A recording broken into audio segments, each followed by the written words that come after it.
dream of an absolution. 'Cause every night I will make it right, and every night I will come to you. But every night it just stays the same in my dream of an absolution. And you'll see what will be, and you'll see.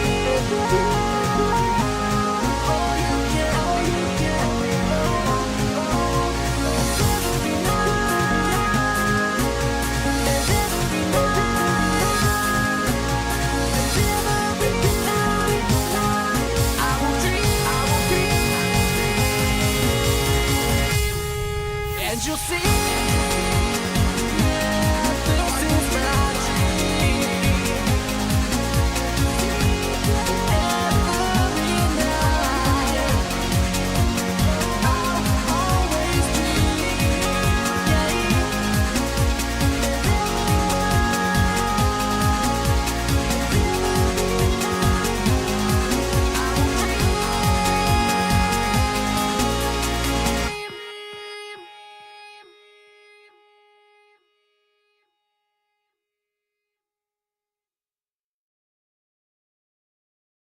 Hello, and a very warm welcome to the 51st running test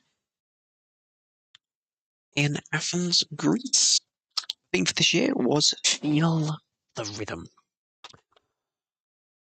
So obviously last week, well, 2 days ago, it was like forever ago, but it was 2 days ago, was the Eurovision Song Contest. And the winner, of course, was Bulgaria. And so we'll hopefully be heading to Sofia next year, which seems to be the only city in Greece that actually has the ability to host large competition. Where all the money's going to come from, I don't know. We'll see. The competition will be interesting. If they have no money, then I'd say embrace it and just go retro with it. Why not? But anyway, yes, welcome to the Eurovision 2006.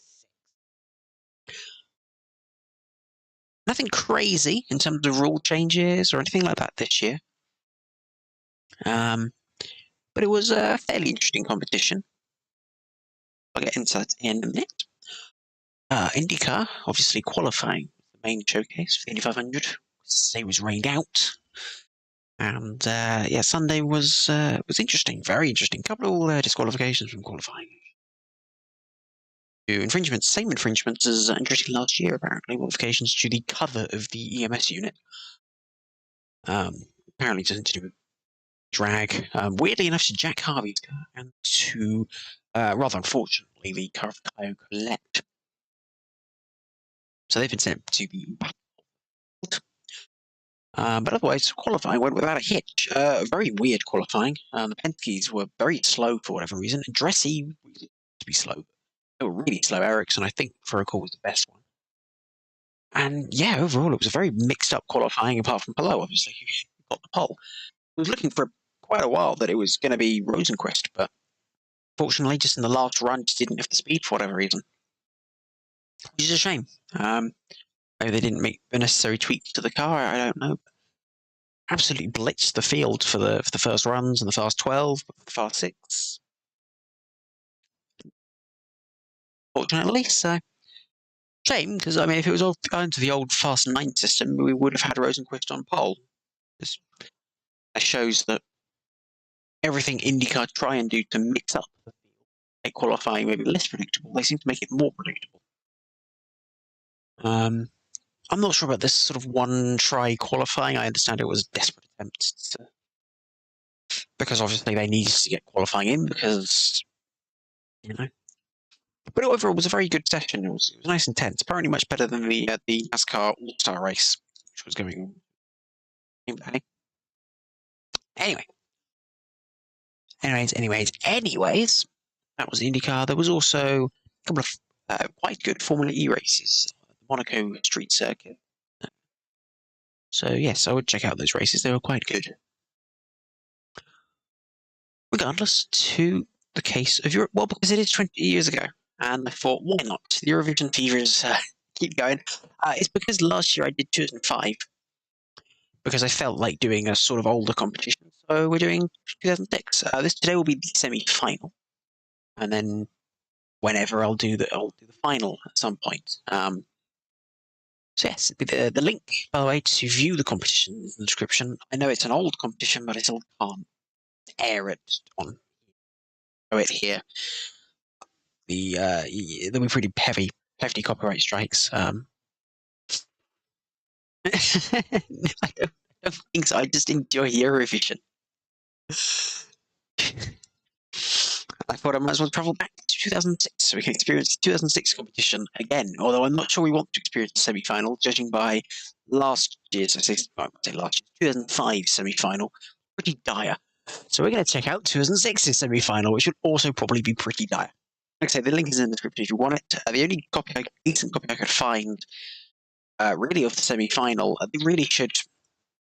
I mean, Eurovision, not they being Eurovision. The European Broadcasting Union, you really need to get the UER, if you prefer, an proper archive together. They have the YouTube channel, but yeah, they need to get all the full contests on there. Technically, the grand final for 2006 is, but I'll discuss that in a minute. But yeah, unfortunately, and unfortunately, the rights to all of the competitions lay with the host broadcasters. So I don't actually know who the broadcaster this year was. I can't remember the name. But obviously, the competition is still copyright wherever the Greece public broadcaster, just as the 1998 and 1974 competition is by the BBC. So they've got them. I think. Well, they've at least got the 1974 competition on iPlayer. But anything else is up to the individual broadcasters. But it makes it a bit annoying to find competitions, especially with English commentary. So the only one I could find here was to be fair, quite a nice quality rebroadcast of the NRK from NRK, which is the Norwegian public broadcaster. So there is Norwegian commentary on it, but regardless, it's like I say, it's a good quality version. But the final, I did find someone had uploaded the BBC commentary, so we'll have Terry Wogan for the final. I link it, although that is quite a big file, so you may want to stick to the file that's in the archive or the description, which is there. If you want to watch along, otherwise you'll just be listening to me about a bunch of songs, which I guess you can do, but a bit weird. Anyway, so I go through the competition very quickly, or try as quickly as I can, because there is quite a bit to go through.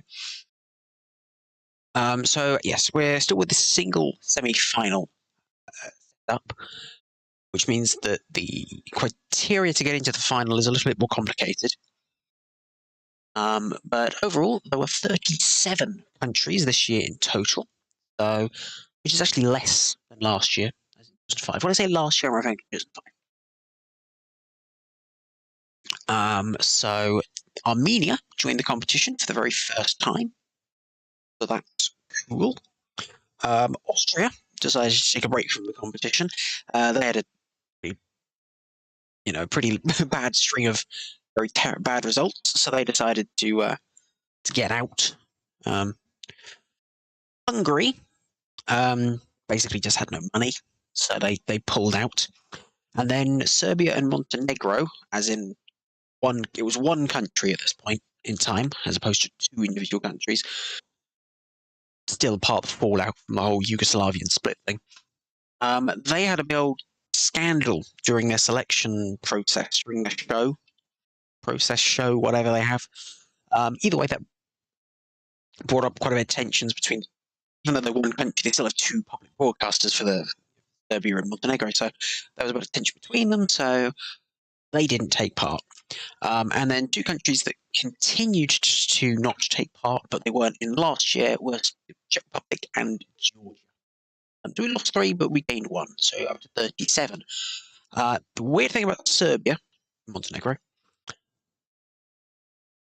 they didn't compete, but because they paid the entrance fee, well, that's what I read anyway, they were still allowed to vote. So while we'll have 37 countries competing, we will have 30 countries voting. Speaking of the voting, 100% televote as in 2005, so no juries at this point, which means song quality took a bit of a hit during these years. I do call the 2000s the sort of dark years for Eurovision. Days of 100% televote where everything was just televote bait. There were some good songs that scraped through, including this year's winner, but okay. But there were 2 exceptions to that. Monaco, simply because it's too small, not enough people to actually make a meaningful vote, so they had a jury. And Albania, for whatever reason, had problems. I don't know why, but they had a jury as well. I believe there were backup juries on standby, just in case there were problems with the televote. Yeah. Technical notes. Oh, yes. Also, talking about points and voting. First time, instead of every point, so 1, 2, 3, 4, 5, 6, 7, 8, 10, 12 being read individually, the, representative of each country simply said 8, 10, and 12. And that was an attempt to kind of speed up the voting process towards the end of the competition. Besides, to be fair, I do prefer it when they read every single one. It kind of builds tension a bit more, but I think 8, 10, and 12 is a good balance. I think they should return to, really. Other than that, no major rule changes. In terms of this semi-final, we're going to have 23 countries competing for 10 spots. So 13 will go home, which is pretty harsh, actually, if you think about it.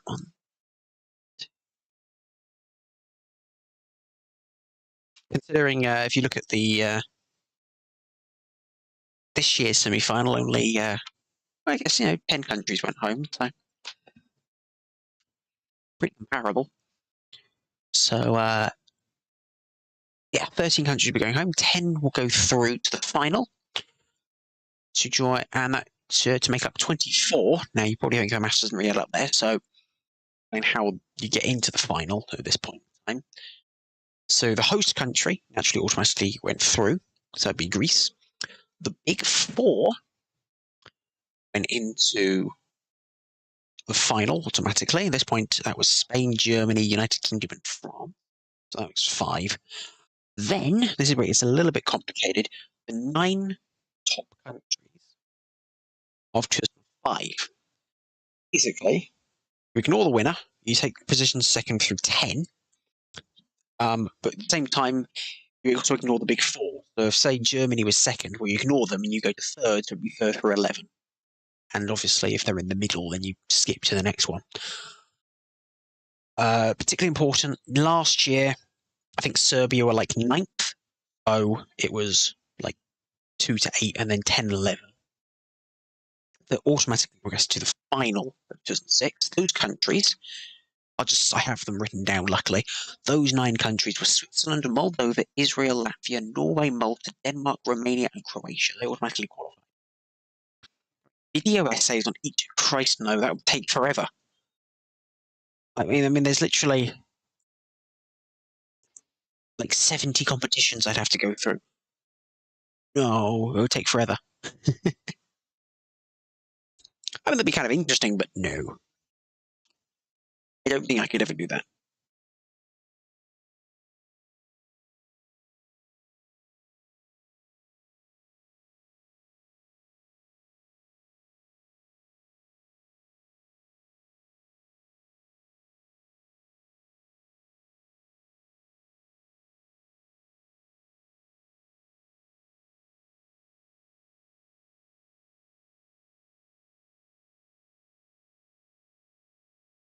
Just the ones from this century.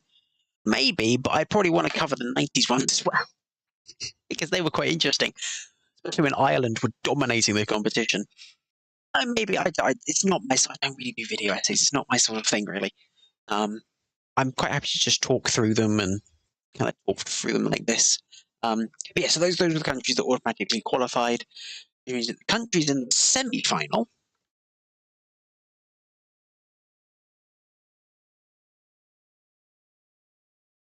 were Armenia, Bulgaria, Slovenia. Andorra at this point competed, the tiny little country of Andorra. Somehow they had a televote, but Monaco didn't. Belarus, Albania, Belgium, Ireland, Cyprus, the aforementioned tiny Monaco, the former Yugoslavian Republic of Macedonia, as they were called at the time, in full, by the way, former Yugoslav Republic of Macedonia, also known as FYR Macedonia. You have Poland, Russia, Turkey, Ukraine, Finland, the Netherlands, Lithuania, Portugal, Sweden, Estonia, Bosnia and Herzegovina. Don't ask. And Iceland. And they performed in that order. So, yeah, competition was broadcast in 16:9, the second year to do so. I don't think 2004 was in 16:9. It might have been. But it wasn't widescreen. This year, the grand final was experimentally filmed in a fancy thing called high definition, as a sort of experimental thing. But it was so successful, obviously, that next year's competition, 2007, was actually broadcast fully in high definition. So we do actually have HD footage of 2006, but only for the grand final, not for the semi-final. Which is kind of weird to see high definition footage of 2006, but it is quite cool. It kind of looks, it's kind of got that early HD look to it as well. But that high definition footage from 2006 is never meant to be broadcast. Oh, the only reason we have it is because Eurovision found the tape, as it were, and they shoved it on the YouTube channel about 5 years ago, which is quite handy. And so someone has done a sort of mix. But the thing with the high definition channel footage is that it's not exactly the same as the actual competition. So you're missing things like the postcards and a lot of colorways and the leaderboard and things like that. So luckily, someone had cut together all the missing footage. Obviously, you do notice the quality difference a lot. I don't find it too jarring, so it's not too bad. And then added the BBC commentary underneath, so you get Terry Wogan. Handy.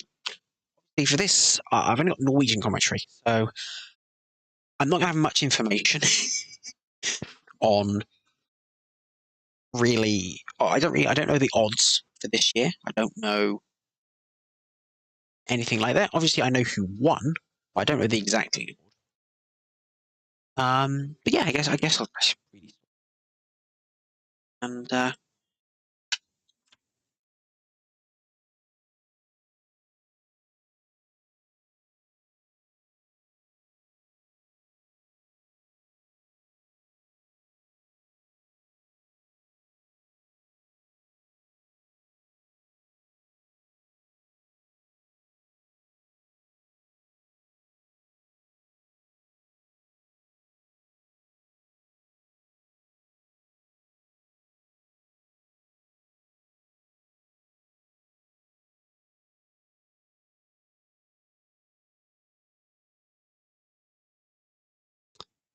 get on with it. So people keep talking.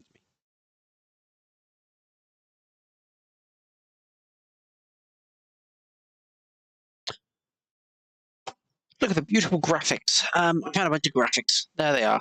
They had a sort of twin theme for this year, sort of lots of water and bubbles. I say, feel the rhythm was this year's tagline. You can kind of see some of the warbly rhythm graphics that they had. Look at the generic logo, which had been used for a couple of years at this point.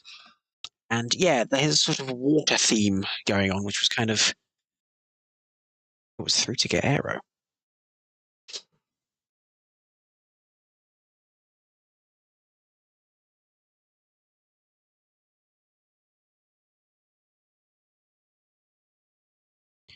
So, let me go ahead and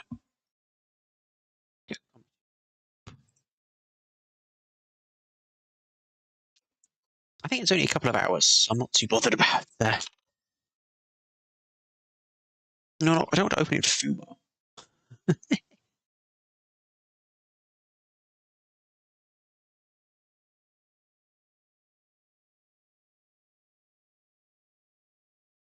Open your bugger. Sometimes it takes a couple of attempts. There we go. Yeah, 2 hours and 21 minutes. Not too bad.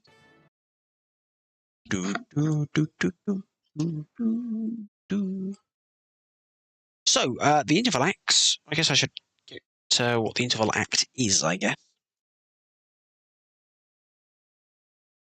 I can put the notes to the side, actually. You have the lyrics for each song to take a look at. The first song is Armenia. As previously said, new to the competition, I guess they threw them in the in the deep end. And for this year, the stage is very weird. Was at the time.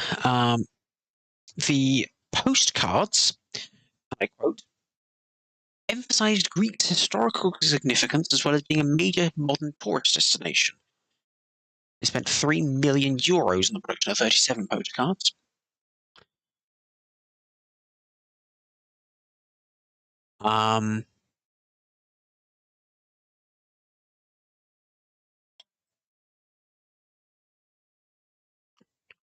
The semi-final opens with a medley of former Eurovision songs performed by the Greek gods.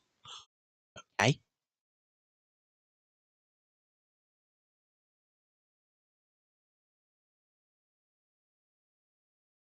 Interesting. Right. One thing that strikes me this year is just the sheer number of songs in English. Most of the songs are in English. One of them is, in fact, in an imaginary language, the Netherlands entry, so that'll be fun. And also notable for this year is that Ireland's Ireland's song, the 8th song, is actually the 1000th song in Europe. So, yeah, let's get on with it.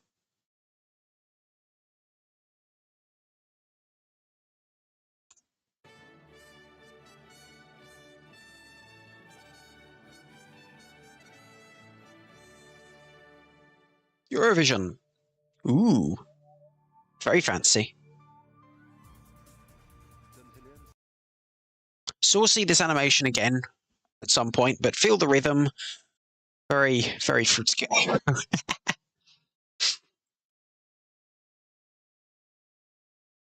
So let's see this Greek god performance then, shall we? So the stage has these sort of circle screens going on, and yeah, the stage isn't as weird, to be honest. It is the Greek gods, apparently.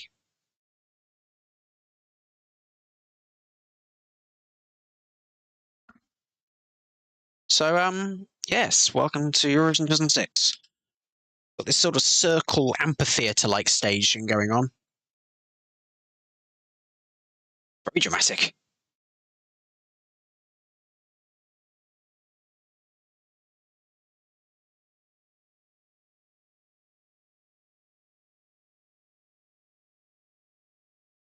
Sort of a Hercules situation going on here.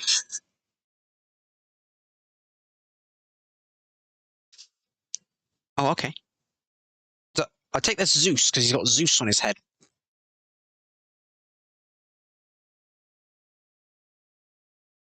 Okay. Do you like all the lights around? That's quite cool. Oh, I see. The little stairs are projected onto as well. Oh, hello. I guess that's meant to be Poseidon? Got some random mermaids. I guess it is Poseidon then.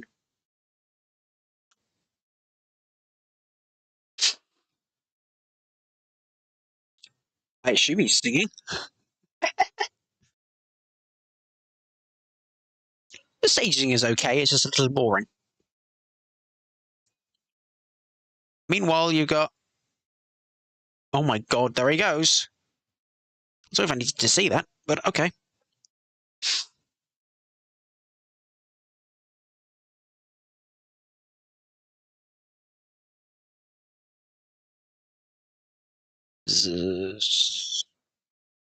Bye.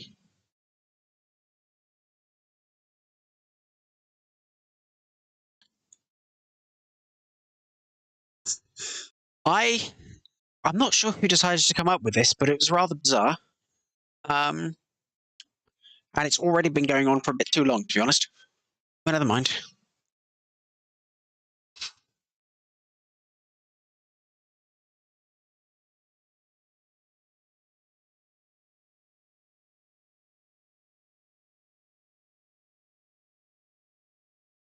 What is wrong with me?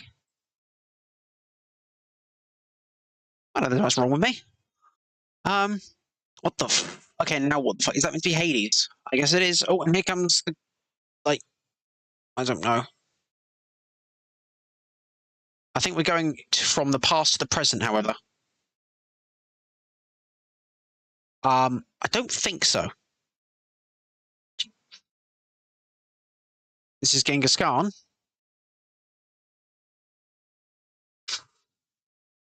Oh my gosh, it is Genghis Khan. Who's that back there? I mean, it's creative, if bizarre. Oh, look at that. Magic.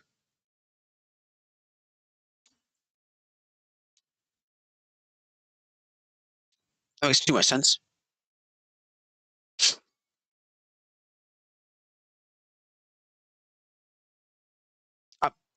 Hmm?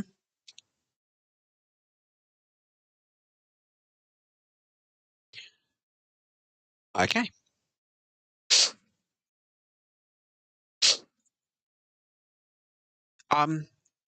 Okay, now we're really Herculesing it. Oh god. Okay, is this what we're doing? Why is, I'm not doing a count this time for Fly High Boots. That's not happening. Can 3. But yeah. Bye, pot ladies.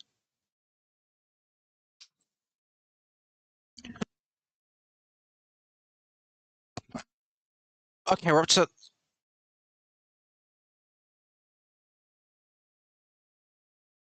Do wild dances? No? Okay, we're at the end here. Of course, last year's winner. My number 1. Won it for Greece.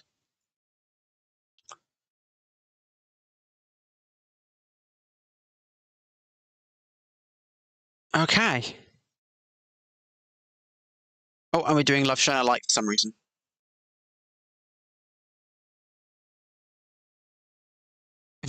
You have to fucking duck under the. Yeah. And I believe these are people.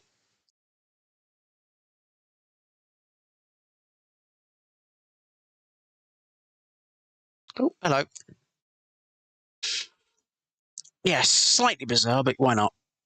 No, I did not do one for 1930. I don't think it quite existed back then. I think I did it for 57 or some shit, but.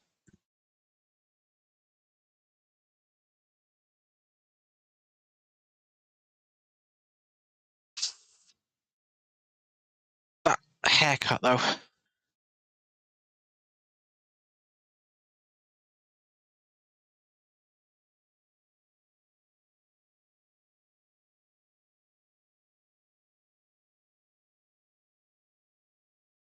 It's going to have very. I've noticed the Norwegian commentator is very low key. Doesn't tend to say much.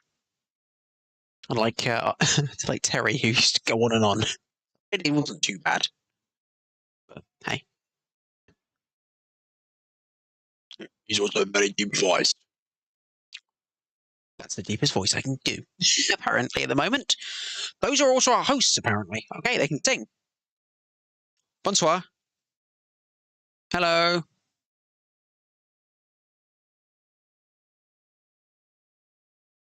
Oh, down they go. Very slowly.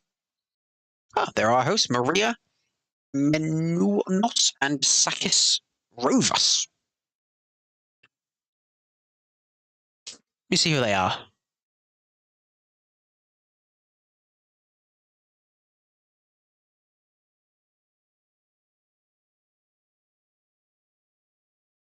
So the hosts were our American and Greek television host, woman. And the other guy is a singer, actor, businessman, and former pole vaulter, apparently. Okay.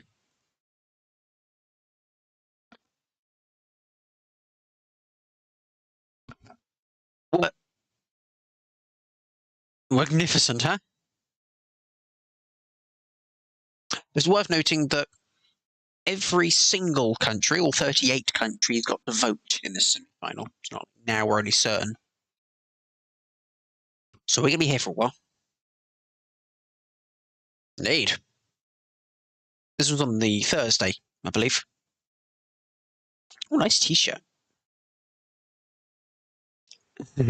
So here is the leaderboard, and you can ring 829490 plus the number to vote. Do not do that. But votes are 5 kronen, or whatever that kind of former Yugoslav Republic of Macedonia. There it is. Yeah, it's a very bubbly, watery leaderboard.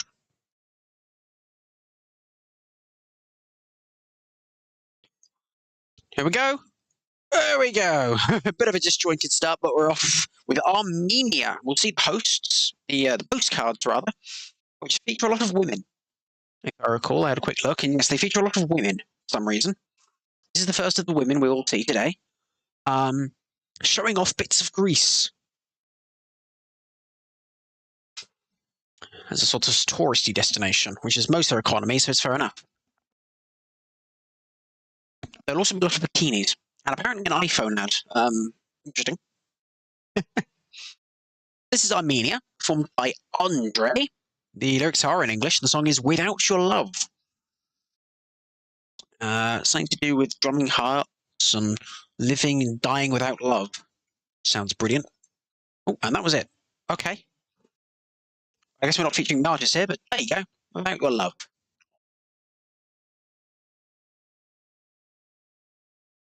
This is not what I expected for Armenia's debut, but there's hair. I knew there was a dude, did not expect these people. Showing their strange light box.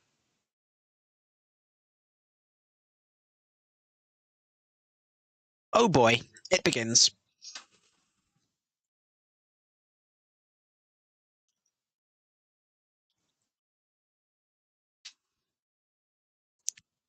Funky ribbons. Okay.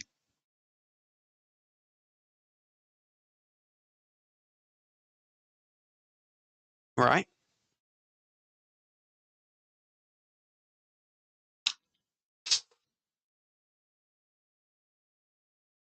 This is not great.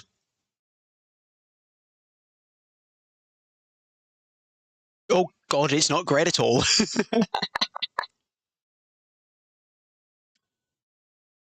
I'm not sure what the staging's about. I fear this is not going to be the worst that we hear tonight. I can't remember if backing vocal still had to be live at this point. I don't think so.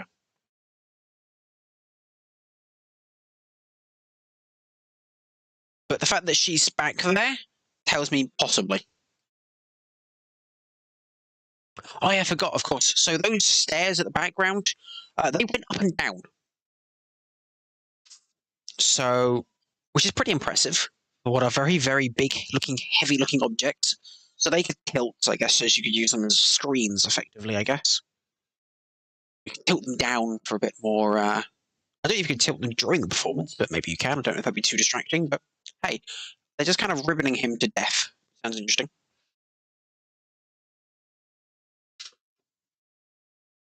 Oh yeah, and of course you've got light under the floor, and then those sort of projection things. I guess they could bend in the middle as well, which is funky.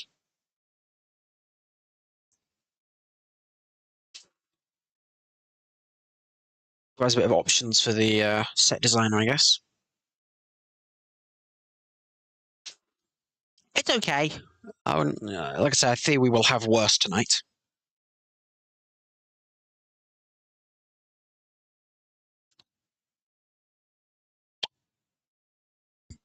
So the next song is Bulgaria with another English song, Let Me Cry.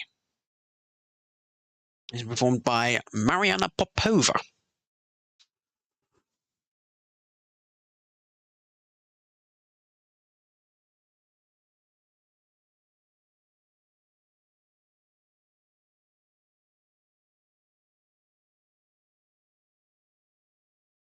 Okay, you can stop breathing into the mic, but fair enough.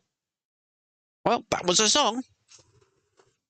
I think we'll see how that one does. But I already know, obviously, how it does, but I'll be curious to see how that one does. Yes, next one is, Bulgaria. Mariana Popova with the song Let Me Cry. We have, this is not the artist, by the way, it's just a random woman in the Olympic arena, showing clips of the Olympics, I guess. With, bits of iPhone in the middle and scantily clad women. Fair enough. The song starts with the words honey, honey, honey, honey, so you know it's a good one. Learning how to obey, lost my heart, my face, my soul. Brilliant. Sounds a bit of a ballad, but we will see.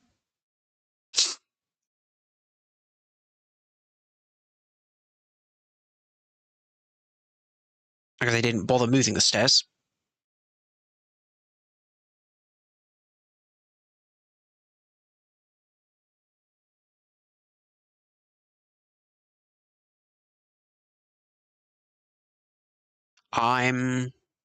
No. Like I say, it will be worse tonight. We have found it.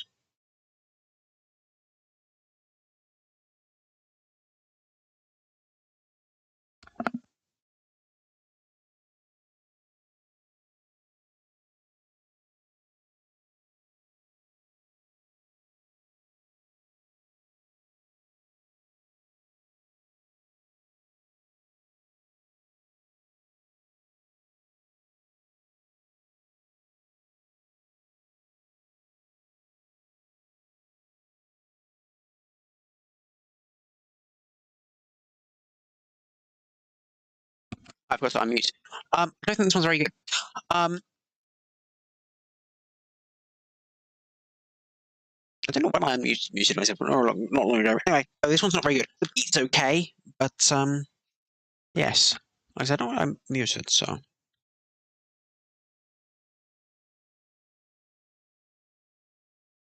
I do that sometimes. I mute myself just so I can cover up like a sneeze or something, and then I've got to unmute myself.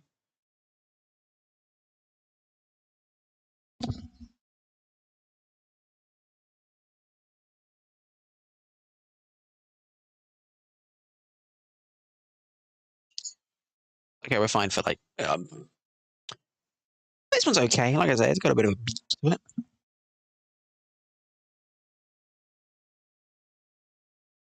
I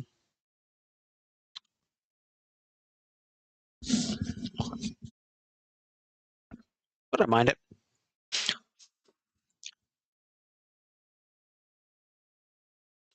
Oh, hello. Fair enough.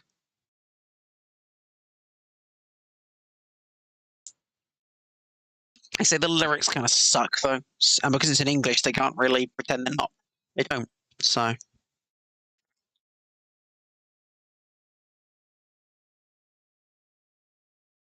She's selling it though. Absolutely trying to sell it.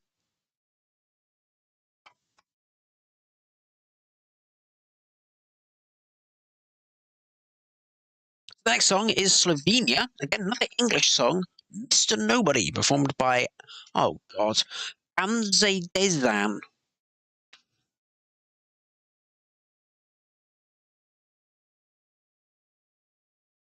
Let me buy. Slovenia. Mr. Nobody. More just random women. You came to me one night just like a ray of light. I thought we'd be forever. Now it's so clear to me. I'm part of history. You're leaving me in sorrow. Brilliant. Another ballady type song. a lot of bikini-clad women. Why? I mean, I know they're trying to promote Greece as a tourist destination, but like,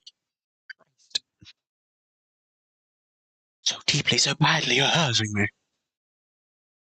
He's Mr. Nobody. Oh, what a shame. What a shame for him. And his trainers. Okay. Slovenia.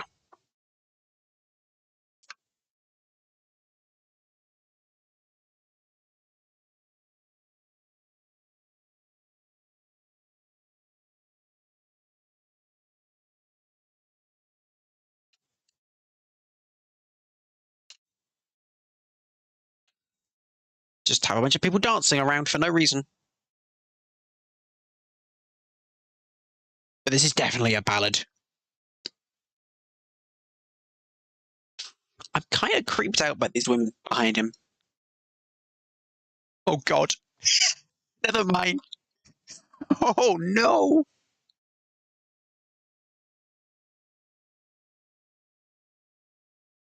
But why? Okay, this is awful. Oh, no. Oh, this is brilliantly shit. What the fuck is happening? Do they all go for... I think they all went for a costume change. Okay. You can tell this is only a televote, can't you?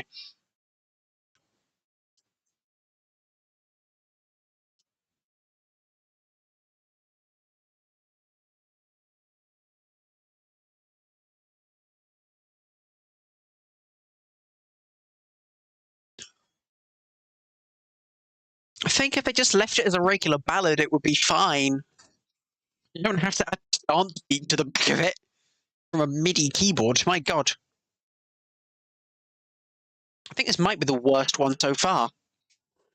I think the first one was probably the best one. Oh boy. The singing's okay, but it's just like, why? Why do you do this?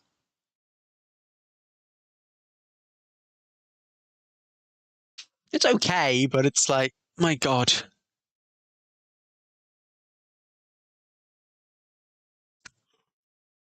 It's still going. Oh, there's a key change and everything. Fucking hell. The next song is from Andorra. It is sent to, and it is in the Catalan language, from Jenny, simply known as Jenny. Sent to, in English, means without you. And seems to be a song. Lots of songs so far about being either rejected from a relationship or being upset that they are no longer within a relationship. So lots of love ballads mutated into something else, like 4 of them in a row. Straight off the bat, I can kind of see why only one of these actually got through.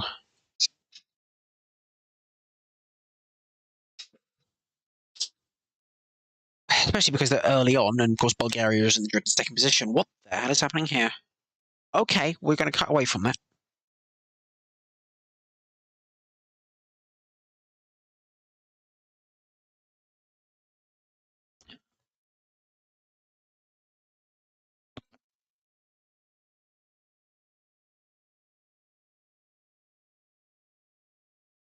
Okay. Sent to Andorra.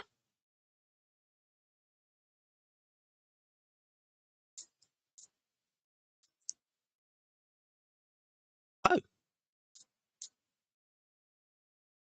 It is ballady, but then the last one started ballady and it did not stay as a ballad.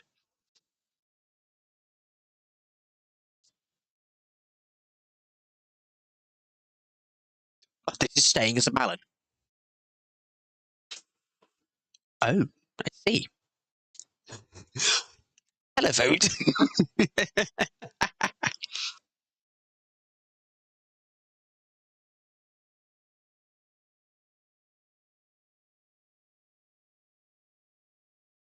Got a bit of attitude to this one.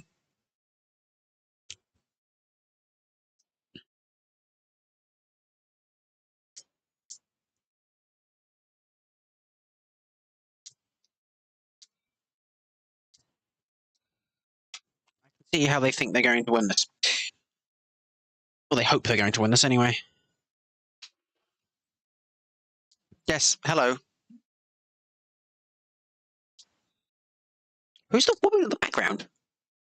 Who's just sort of, I assume she's the backing dancer who's just been relegated to the right-hand corner. Why not, I guess. Oh, no, no, no.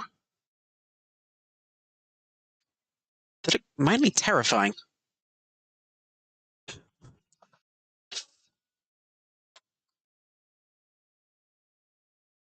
I know it's meant to be sexy, but they just kind of look like they just got out of bed. Which I think is the intended approach, but I'm not sure it really works.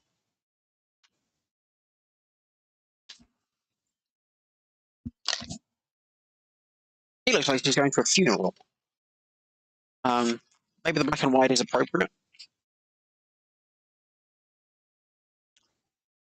But I'm not sure the entirely. I'm not sure that really works. But oh well.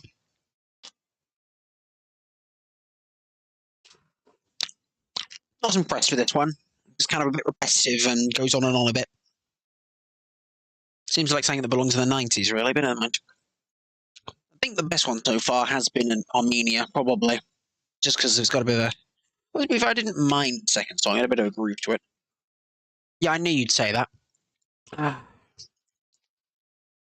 It's, like I say, televote. Yeah, just send them in the knickers. Fuck it. Just imagine that in Andorran or whatever. Anyway, the next song is called Mum. It's from Belarus, and it's performed by Polina Smovla. Smolova. There you go.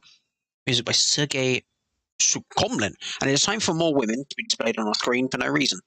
Hello again. I assume these are just Greek women. I don't know.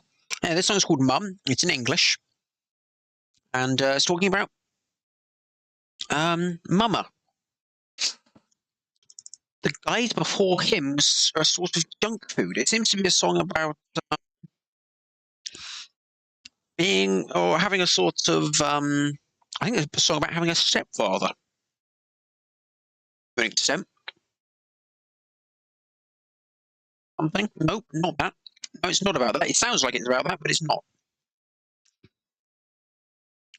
Okay, it seems to be her pleading to her mother to let her see a woman. This is not how I expected this to go. I am very confused right now. I promise you this is English.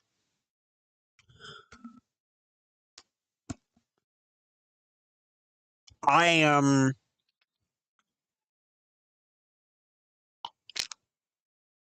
90s called. They want their everything back.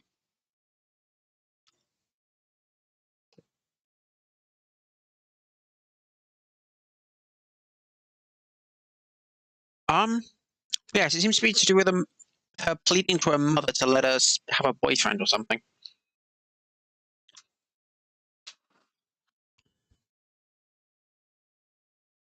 Well, televoting happening.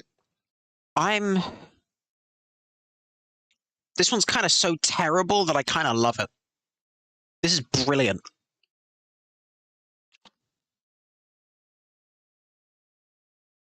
Promise you this is English.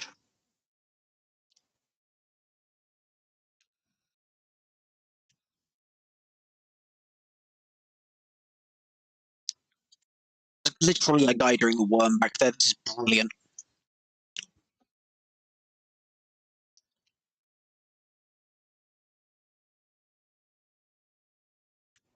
Case of Bonnie Tyler hair going on. England's and mine lifeless like fight. Lieblingsfakt Vibe. Are you singing fucking BBC Bite Size song?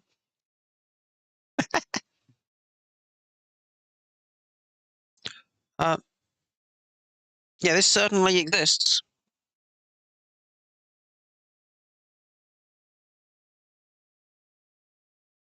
Lieblingsfakt.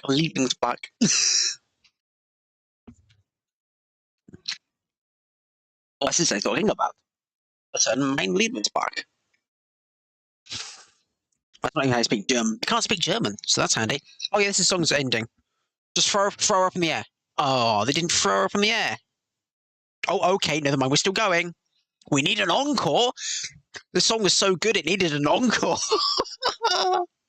Oh, brilliant. Okay. That was the best song so far. That was awful.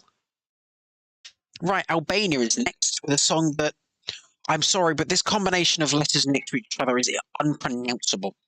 It's a song in Albanian, performed by Luis Gili. The song is called Fire and Cold. Not Fire and Ice, but Fire and Cold. He feels fire and cold and he can't do it anymore. His hope is lost in you. Darling, help me, I go away because I love you. Fire and cold, I tire in vain. I'm lost there because my soul feels you. The song is an Albanian and is called, I'm not even going to attempt to pronounce it, so just read the name on screen. It is an unpronounceable combination of letters.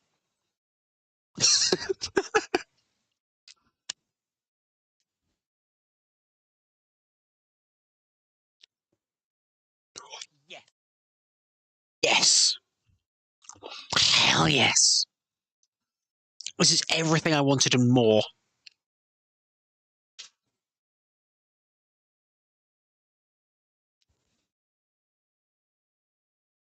This is awful. Hell yeah.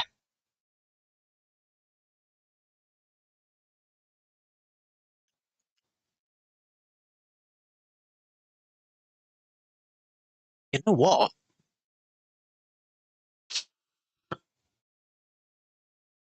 It's kind of got a groove to it.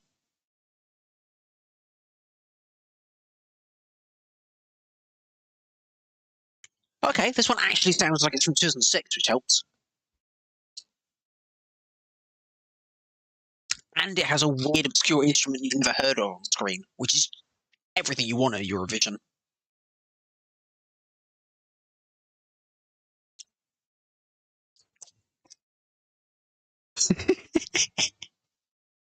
Oh, this is. They should just enter this now. You could enter this now, and it would do all right, I think.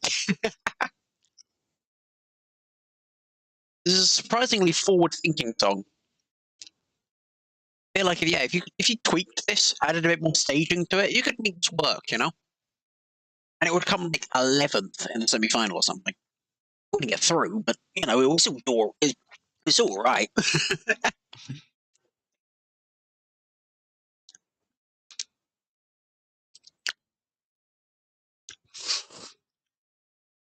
Because it's got that kind of.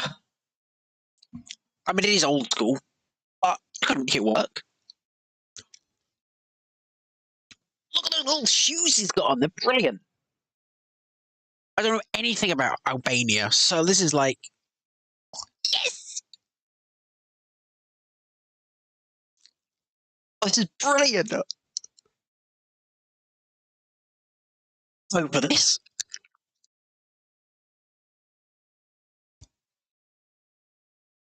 I think that's what they were banking on. People like me going, well, that's a novelty. I'm going to vote for that. I don't understand what it means. It's an Albanian. No one speaks Albanian apart from Albanian people. I'm telling you, none of these words, these letters next to each other. I can say meh and meh. Brass.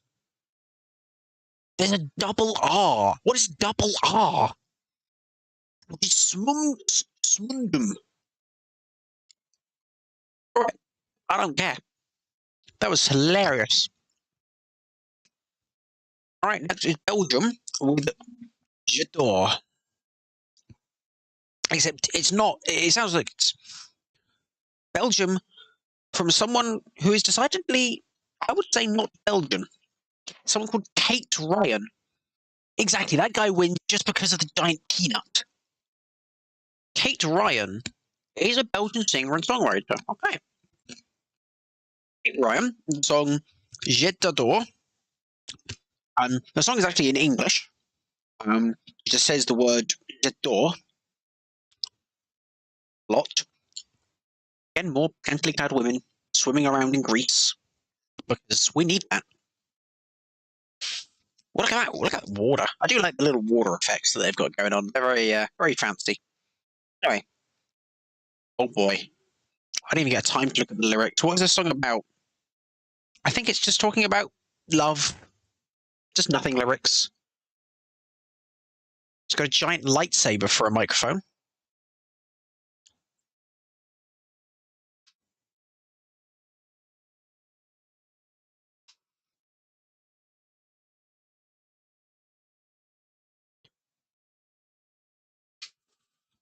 No, those were earlier on in the competition. You missed them.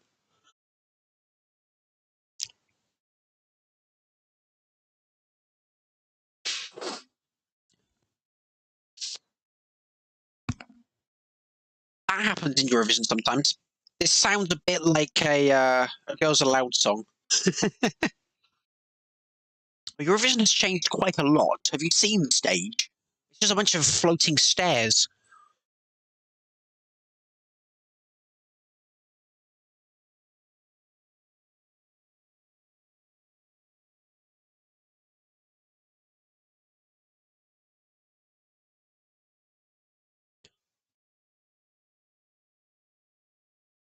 Become insistent. What? You need to stick the microphone on a dude. Really very important.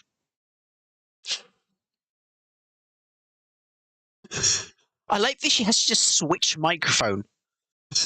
Like they all have to be wired up, despite the fact that no one is singing into them. What a pointless gimmick. The song is so generic and boring that I'm not even going to mention it anymore. And instead, I'm going to move on to talking about the next song, which is from Ireland, who not 10 years earlier like posted it for like the third time in 4 years or something. They've had a bit of a big fall from grace, unfortunately, but they made a cube. Never mind. She needs 3 microphones, apparently.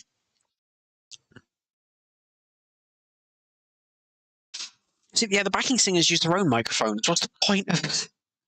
The next song is Ireland. Every song is a cry for love. Song by Brian Kennedy. Written by Brian Kennedy. With lyrics by Brian Kennedy. The first lyric is every song is a cry for love. Every voice can rise above, so don't be afraid. Just show what you're made of. Sing it out. Every song is a cry for love. Song being just saying you're not alone. Seems to be the next song. Thank you, Brian Kennedy. And Callum McCall in the background. And Una Healy and Fran King and Paul Gilbert, who are also on stage doing something. For the Irish entries, number 8, which is next up. This competition's flying along. Belarus is still the best one, I think. And Armenian second.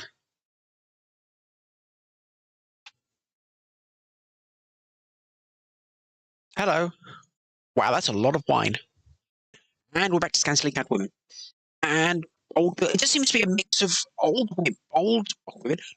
buildings, random infrastructure, and scantily clad women on beaches. That seems to be the thesis of these postcards. I'm not sure I get it, but I like the water effects, like I say. They're all very fancy. There we go. Brian Kennedy with what I think is going to be a wonderful ballad of sorts. Weird folding stairs. We got a slow ballad, something a bit calmer.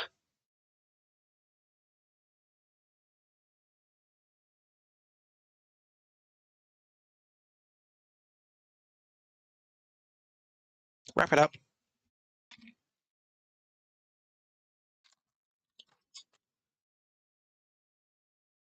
What are you on about? I mean, like, you know, they're fucking reason, because I guess Greece, and that's just what they do everywhere in Greece. Oh, bad. Wrap it up.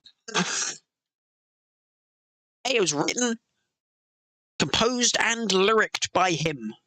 It's a one-man band, apart from the people singing in the background. That Guy Fieri back there?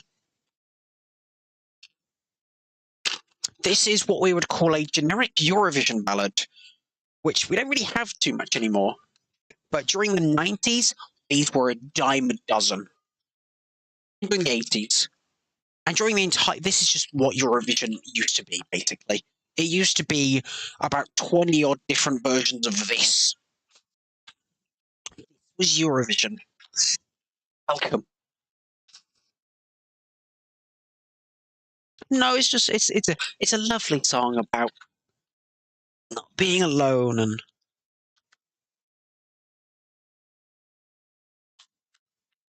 lifting spaces. Lifting. He's on a knee. He's praying for you to vote for him. These sorts of songs were kind of killed by the televote to an extent. Especially the 100% televote that came in. Like I say, you can really tell for some of these entries that there is only televote voting, and therefore a significant part of the audience that will be voting based on one condition, and that is how large the bottoms are. Which is a decent segment of the market. Especially at the time. There will be a significant amount of people voting based entirely on that. They know it. This song does not take advantage of that. And therefore, I don't, you know, it would kind of a bit of a toss-up whether this kind of song would do well or not. But like I say, these were a dime a dozen. Juries love this sort of thing. Although I do think it's probably one of the weaker ballads that Eurovision has had. The best ballads was sort of 60s and things like that, where that genre was really in sort of prime. It's hard. Yeah, you know what I mean. But yes, no, that was okay. The Norwegian commentator summed up quite nicely there. The next song is from Cyprus, Why Angels Cry. So I'm to see another random... Oh, no, we're back to our commentators, I think. For a little bit of filler. Oh, yep. This looks to be... Yeah, the volunteers getting ready to... good. A little bit of showcase for the volunteers who helped make the competition possible. And a lot of the preparation work that went into it. This is going on. I'll take a look at Cyprus entry from Annette Atani. Song Why Angels Cry. Another song about love or something. Most of these songs are about love or something and or nothing. Because that was just the time period. Lots of yellow. That is a lot of yellow.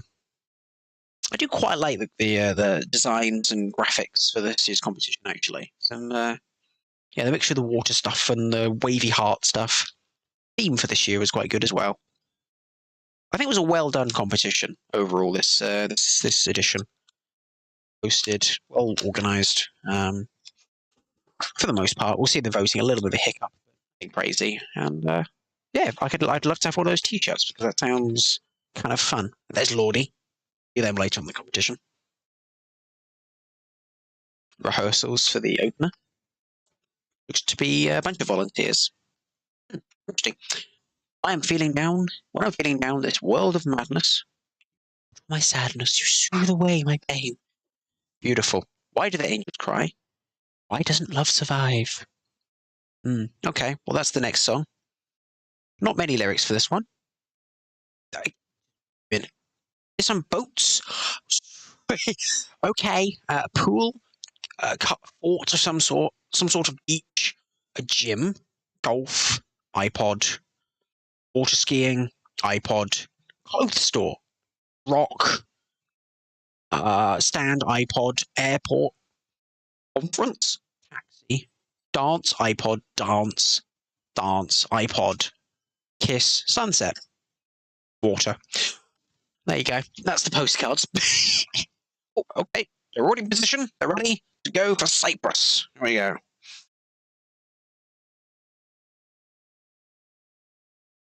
You know, you might be right. That might be all it's about. Postcards were designed to promote tourism in the country, which is half their economy, so I'm not surprised. I'm kidding. Hello.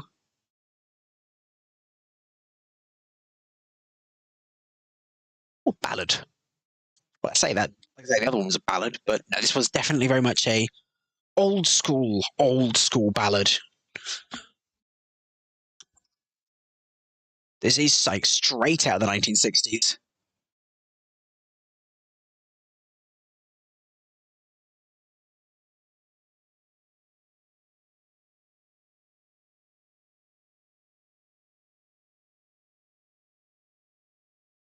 But it's straight out of the 1960s. It's almost like a contemporary take on those kind of ballads from the 60s.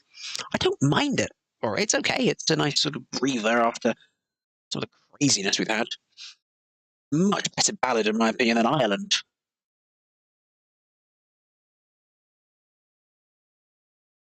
Better performed, anyway.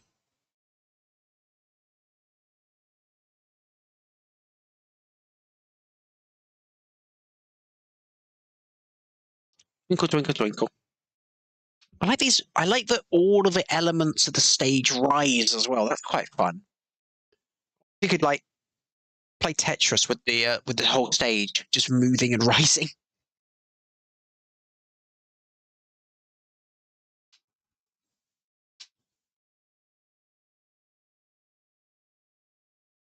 Making use of what is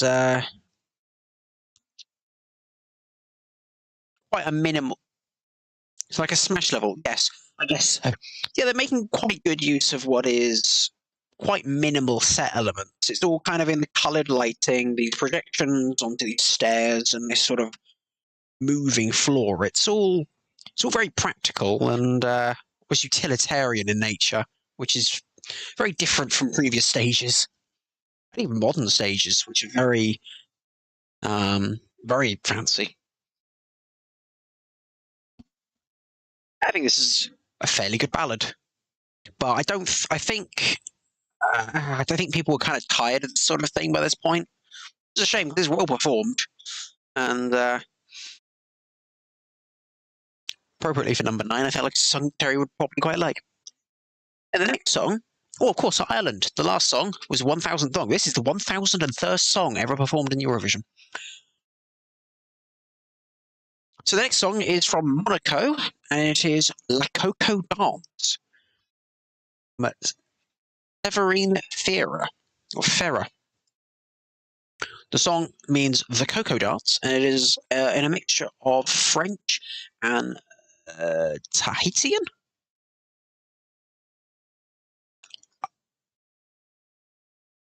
Okay, so the whole thing features a dance from Tahiti. So the whole song is based on Tahiti, featuring the Windward Islands, the eastern group of the Society Islands, and French Polynesia. The Moor mentioned was a dance from Tahiti. So the whole thing is based on Tahiti. So that's nice. A song that isn't about love, a song that's about an island.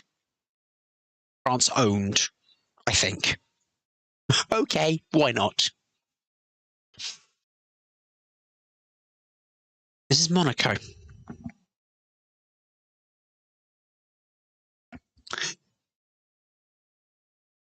Moana. No.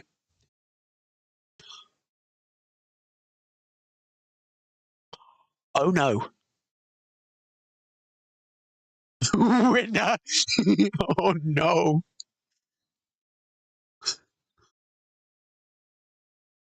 This is giving me Cotton Eye Joe vibes. I don't think that's a good thing. Oh, This is brutally awful. Monaco, I know you're like a country of like 20 people, but come on.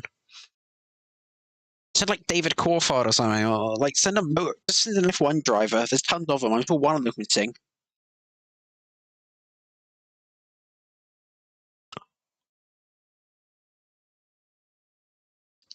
This is so bad. Oh, this is amazingly bad. Oh God. I can't. I don't know what level of insensitive this is on, but I think it's got a good one. It's not a spicy one. I like the irony of them that they own this island as well. It's like a big old slap in the face. I love it. Oh, this is insanity. This one better qualify. Otherwise, I'm like rebelling against everything. This is the 1002nd song. I mean, the 1002nd song to compete at the Eurovision Song Contest. His job is to stand there with his mic pack obviously visible.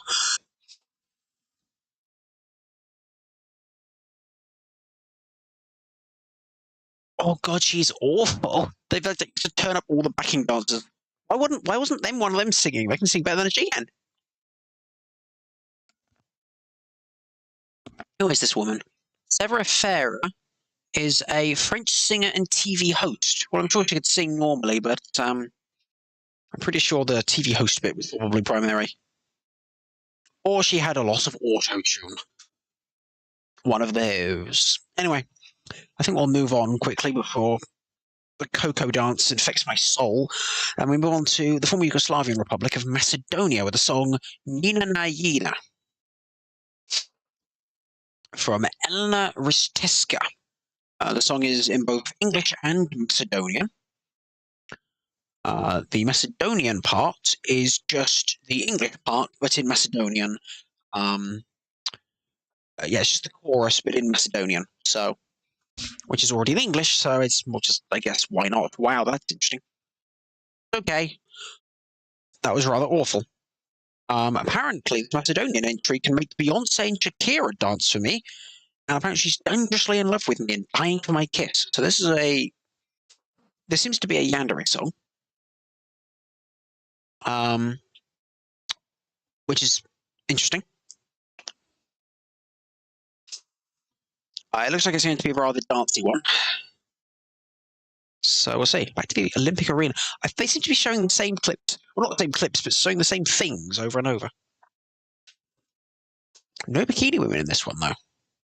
Maybe they gave up. Maybe they've realised that maybe they don't. There's been too many of them already.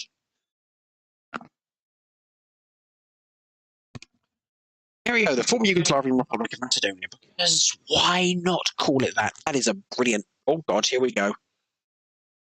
Of course. What the fuck are you doing, mate?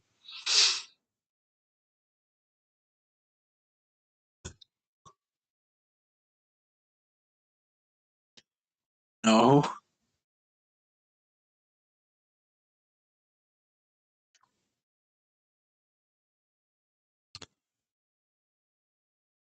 Televote.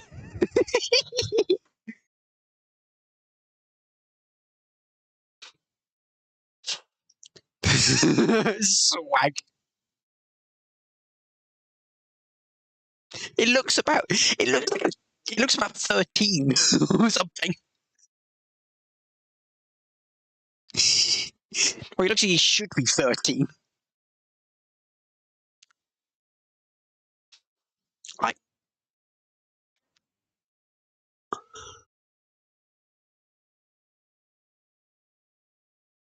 I told you it would be dancey. I mean, it's got the word dance in it. I mean, this song, yeah. I mean, if you actually look into the lyrics, it's very borderline. It's like very pushy. Musically, it's fine, I guess, but I question everything else.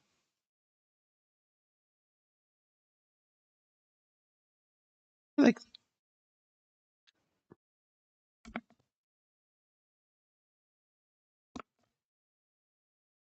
A shot of the audience looking stunned.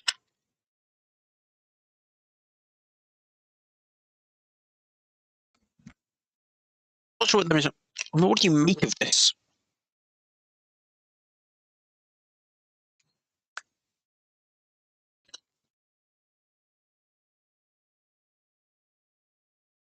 There's like people just doing acrobatics, like, oh, okay.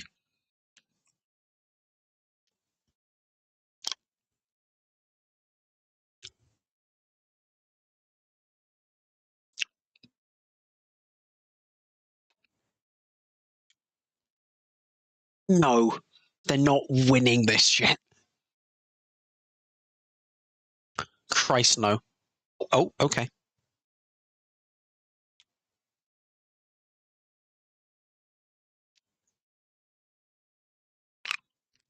Anyway, on to the next song, which is Follow My Heart from Poland.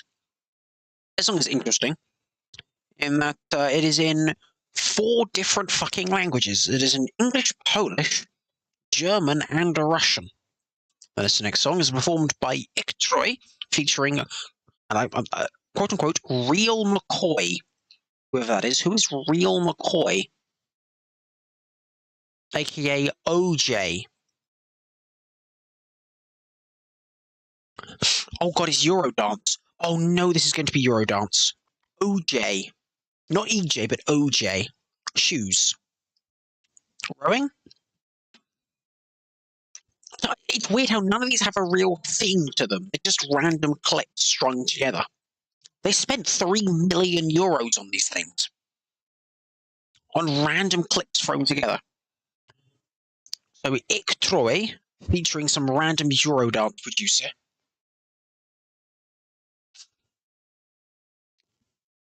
Fluent languages. Now it's not that weird. There used to be a rule. There used to be a rule that. I'm sorry, I'm just distracted by everything that's happening on stage right now.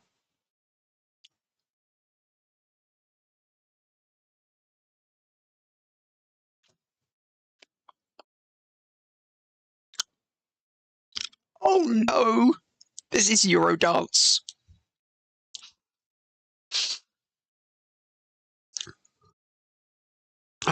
Yeah, it used to be that every country used to have to perform in their own like language or like a national language of the country.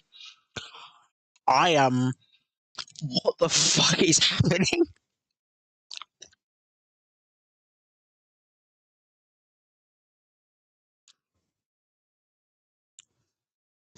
Is that the Joker?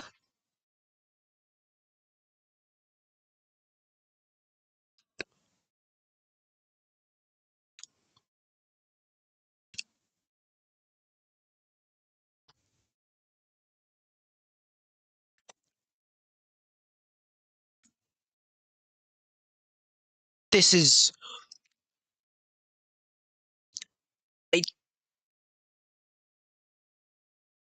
I'm.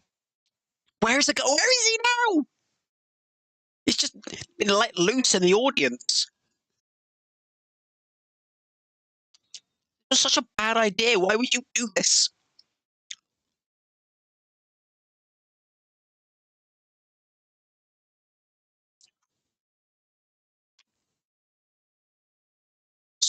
Chaos.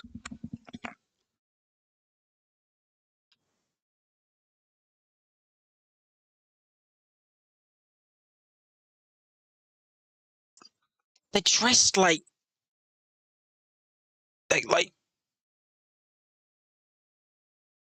Why the fireworks as well? Trust me, the lyrics do not deserve this. It's just a song about fucking nothing.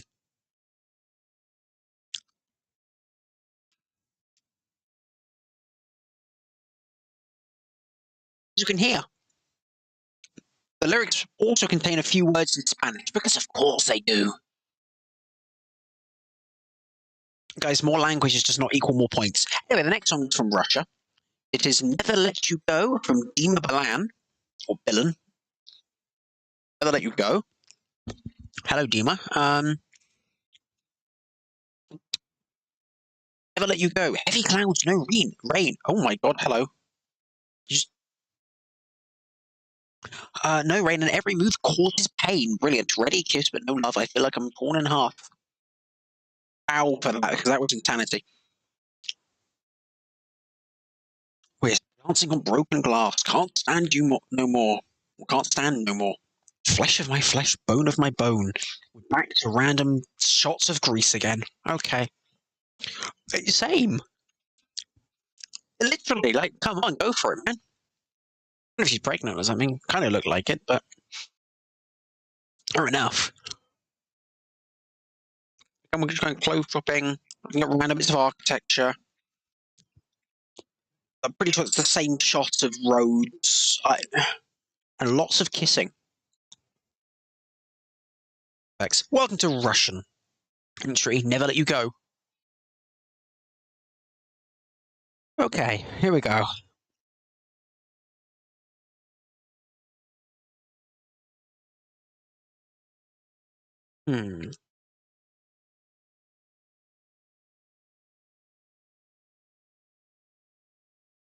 So this guy's only notable thing he's ever done is compete at Eurovision in 2006. Ah, okay. This guy would also compete in Eurovision 2008, and he won the competition with the song Believe.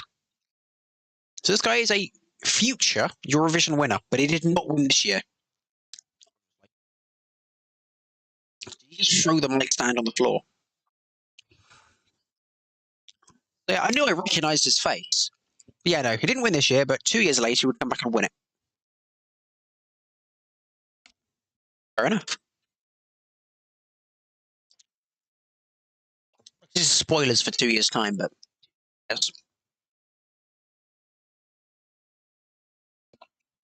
Yes, naturally he would not win it this year.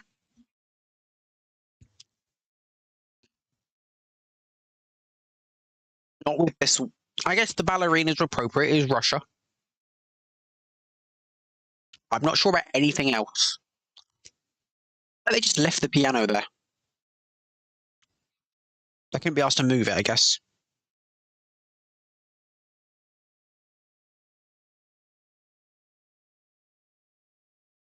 Why is it unwatchable? I don't think you were thinking Russia would take the jaws of victory.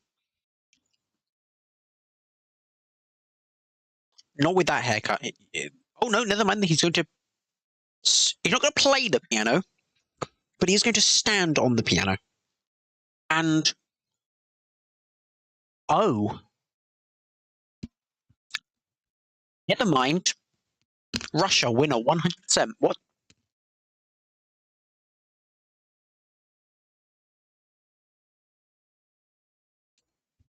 I'm speechless.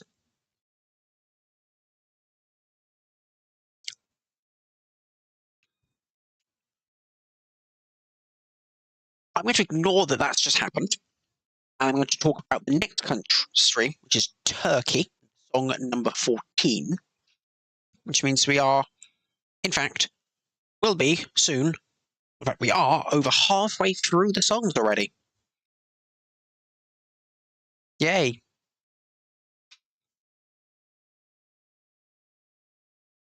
So this song is Superstar,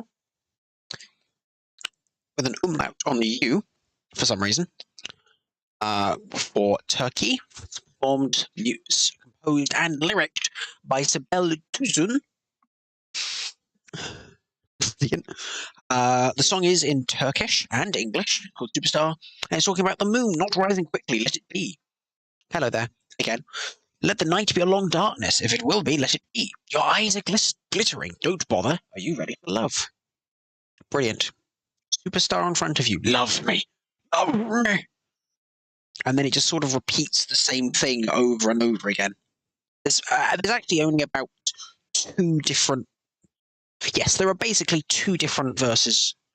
Two different things in the song. One verse and then the chorus that is repeated over and over. Brilliant. This is Turkey's entry, Superstar, number 14. it was weird. I actually have to provide some sort of commentary because I don't any of you can understand Norwegian. And I don't think I'm doing a very good job here. Although I'm talking over all the songs, so I am questioning the placement of the stars in relation to the word star in the song Superstar. It just looks like a massive American like patriotism song at the moment.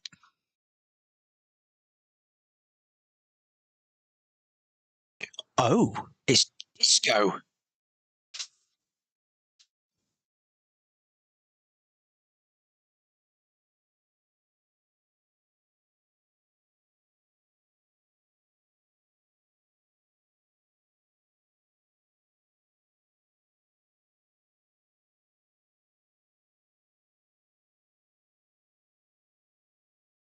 Okay.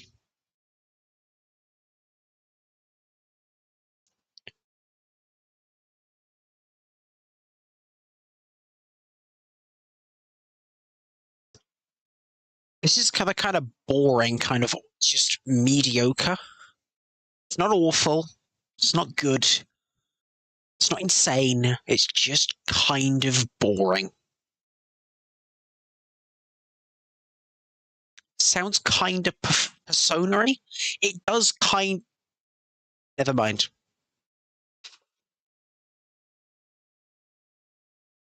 It is now Turkey. Oh, look at that! Look at that! They made a star. They made a star. Look at that! I don't even know if that counts as a mini skirt. That's just tassel. That is not a skirt. That's just tassel.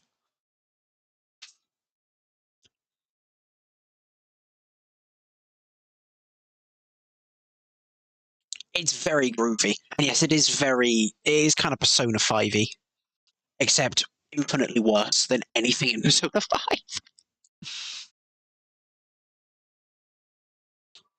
Wow. Those dancers are way too into it. One of them kind of looks like Germa. Anyway. Make a bit of sense. Alright, next one is Ukraine. Another English song. Show Me Your Love from Tina Carroll. Carol. Another song about love. Jesus Christ, people. You know what I mean? When the televote produced zero variety in like the themes of songs. This is the televote's doing. Every song was a love ballad or song of some point, unless you're talking about what was that one song about? Mum or something. Unless you're talking about Coco Dance.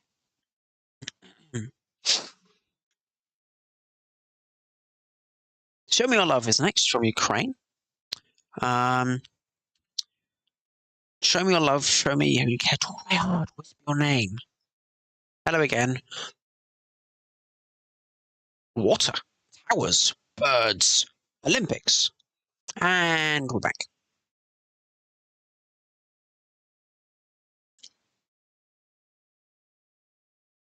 Tina Carroll. Let's learn about Tina Carroll. Let's have a quick look. Who is she?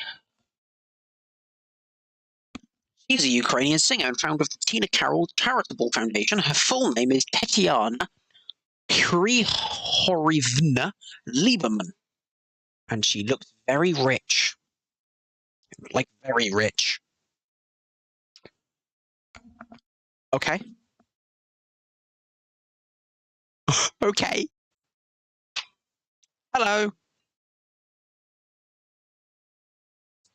Oh no. Real.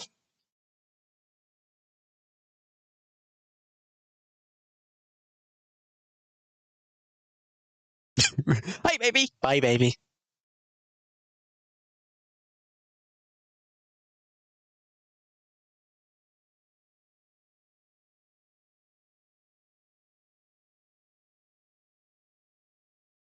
I promise you this is English. The lyric, by the way, is I love the way you shine.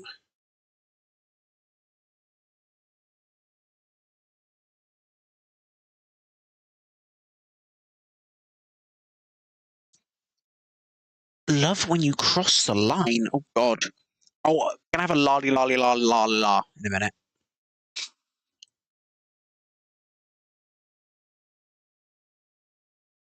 I don't think she's moved off that square. Oh, never mind. She's moved to the square in front of her. Okay. What the f... And now they're playing jump rope? Is she going to play jump rope? I assume not. Okay, good.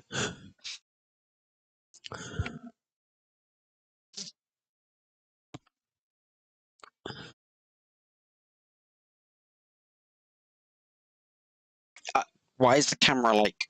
Okay.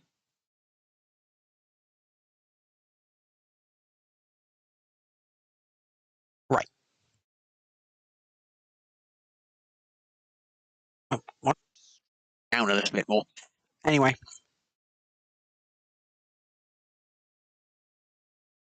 Televote.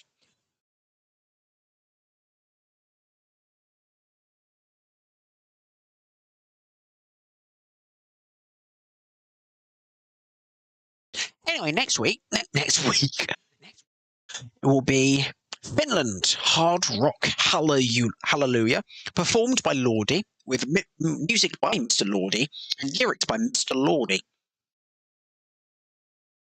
Hard Rock Hallelujah, where the saints are crippled on this sinner's night and lost to the lambs with no guiding light, where the walls come down like fun, finally not a love song. Brilliant. I see you next week. No. I didn't. I meant next song. Next song is number 16, Finland. Hard Rock Hallelujah from Lordi. Demons and angels, all in one, have arrived. On the day of the reckoning, it too dares wins,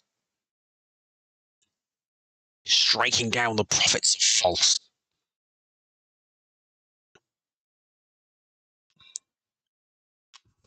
Wow, there's some cool rocks. That's a man having a...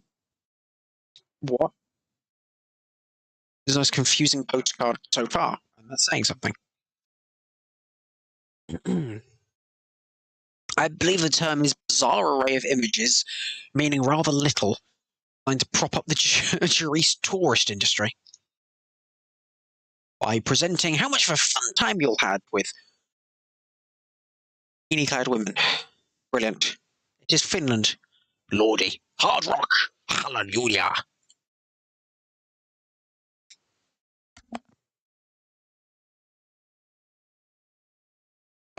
And it is immediately the best song in the competition.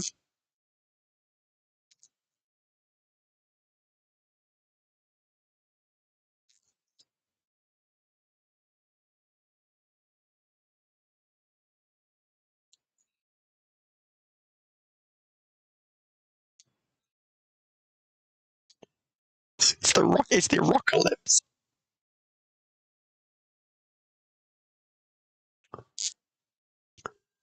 That's because it's the same band.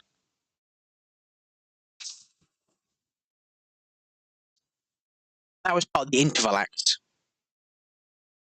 And also, if you're referring to Serbia, I guess it's kind of similar. But yes, no, this is yeah, these guys popped up this year as well in the interval act. They do pop up. I know, but yes, it is the same band. They do pop up occasionally over the years. Good old Lordi. I mean, how would they not keep bringing them back? I mean, they're brilliant.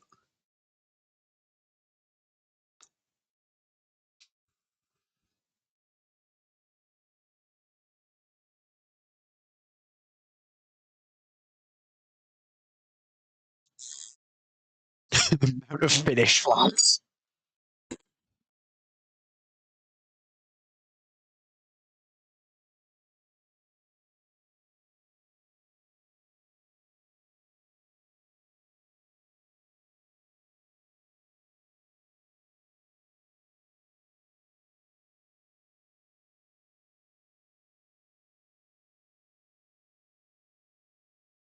There's nothing I can add to this apart from this is the best thing in this competition.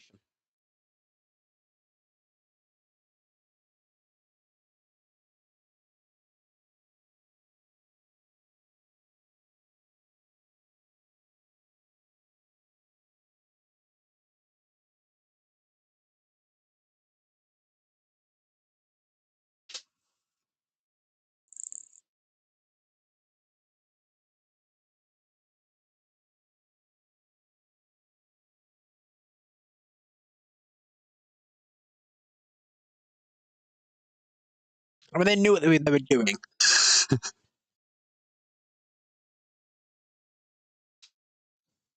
Oh, you cannot say they didn't.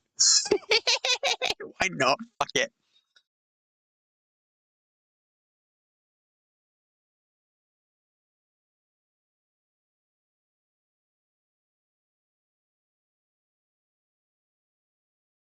And a suitably large response from the audience.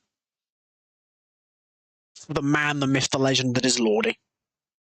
Anyway, now is the Netherlands with Amabanda. Amabanda from Treble.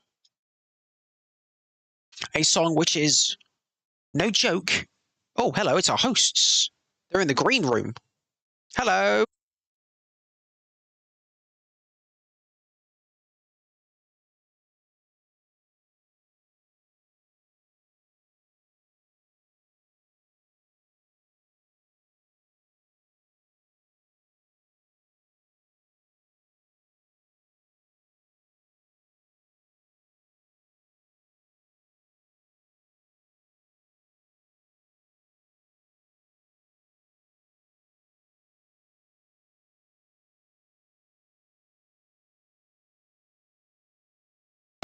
Woo! I agree.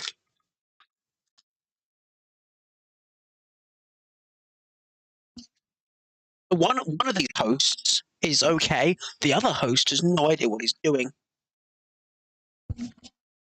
Oh, which one?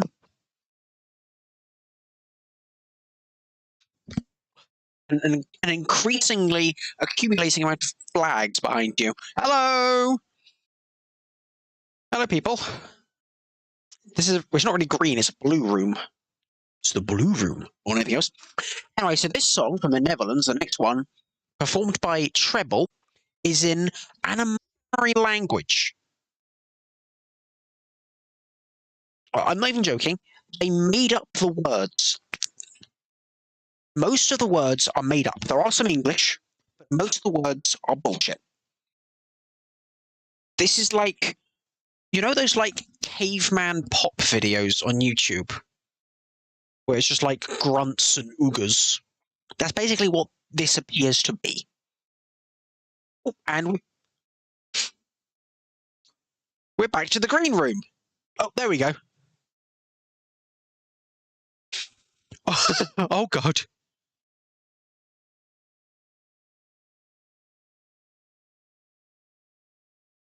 Oh, okay. Filler. They're not quite ready for the Netherlands yet.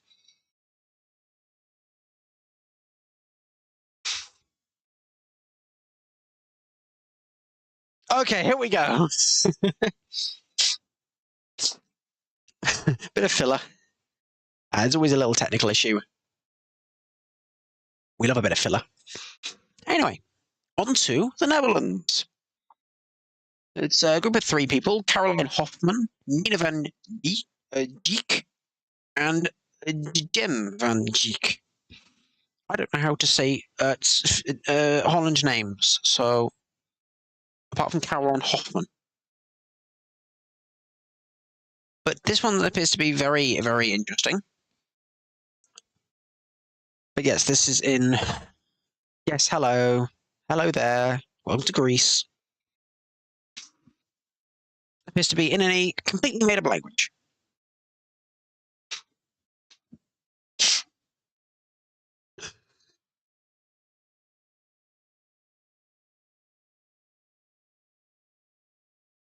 Okay, well, yes, but also made up language and bongos for some reason.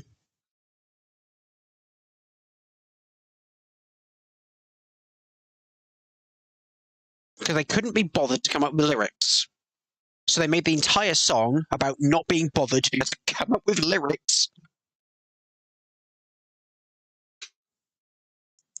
I think it's fine. It's 2006. I mean, it's not.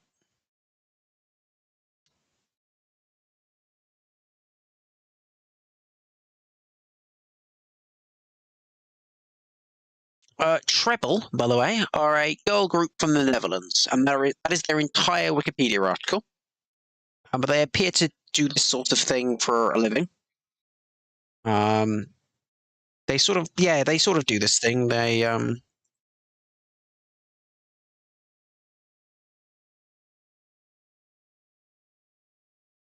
This is what they seem to do. They sort of bang bongos and sing. Ever mind. Winner? Or did they do a costume change by any chance? Oh, they did. Kind of.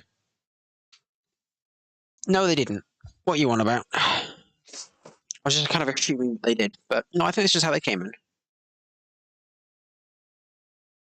Anyway, I was busy looking at their Wikipedia page to get an idea of who the hell these people are. Singing literally just whatever lyrics they came up on the spot. Oh, okay. Of course you did. The gimmick of the bongos is fun. The idea of creating a song based on she kind of got that kind of Tinkerbell going on. That one, the green one on the back one, kind of tinky. But yeah. Anyway, on to the next song. Oh, this is brilliant.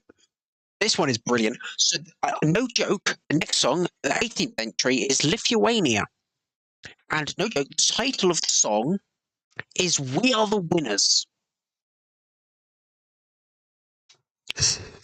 This is by far the worst piece of lyric genius I've ever seen at a Eurovision Song Contest. The song is performed by LT United, and the song entirely consists of basically saying that we are the winners and you should vote for us. What is this shit? Only with a televote, man. Only with a televote. You'll experience it. I'm not even going to say anything more. Just experience this next song. I kind of want to give them the victory just for the gall of trying. Well, you'll see. The answer is pretty obvious.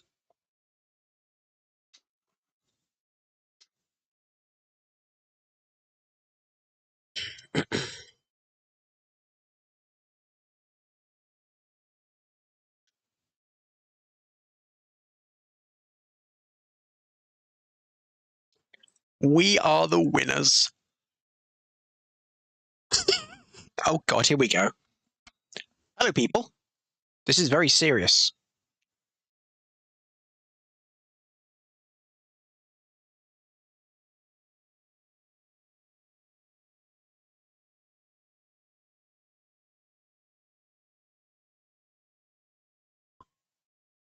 Oh, this is brilliant. This is awful.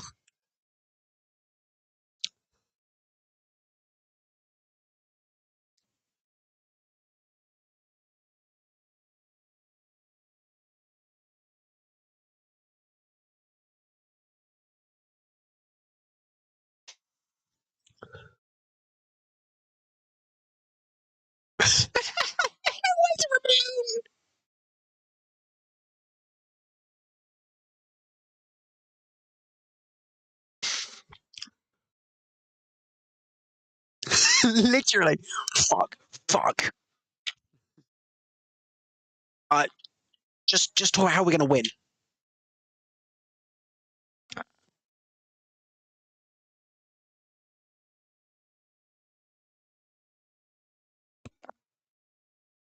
This guy was just like,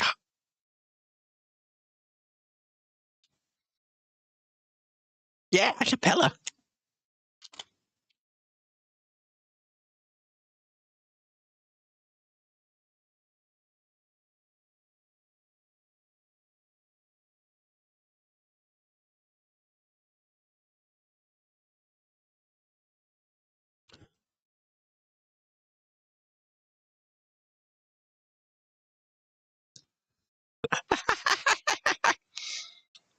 But the question is, do you think it's qualified from this? Because obviously this is the semi-final. So will they qualify through to the final? That's the question.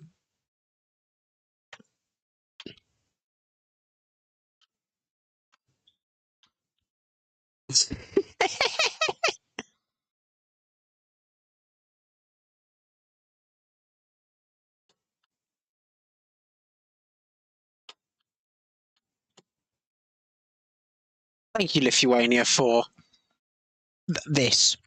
The next song, entry 19, is Portugal, with Coisas de Nada, Gonna Make You Dance. Also known as Meaningless Things. The song is in Portuguese and English, formed by a group called Non-Stop. And Non-Stop being a Portuguese girl group created through the TV reality competition show Pop Stars in 2001, scoring notable success with their debut album.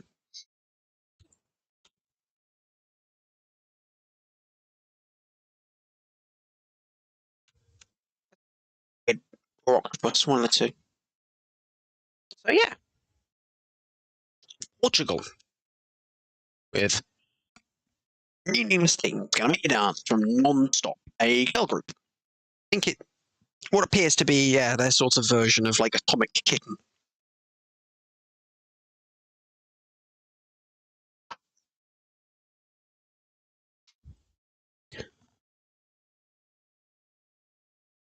It's got a very Spice Girls vibe to it.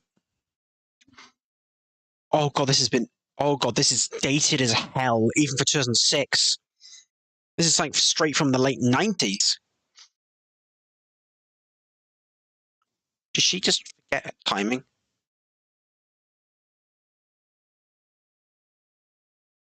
No, this is unfortunate. You can really tell they were created through like an X Factor-like process, can't you? It's an X Factor-like, right? Not X Factor. Some show called Pop Stars.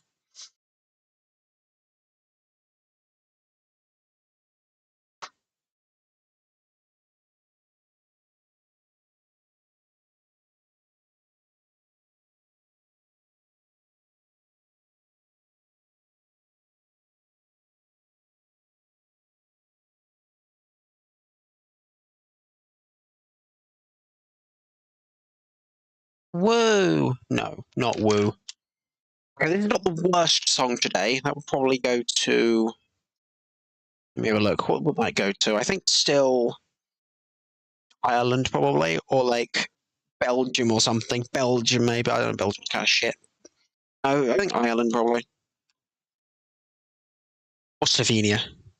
Slovenia was awful.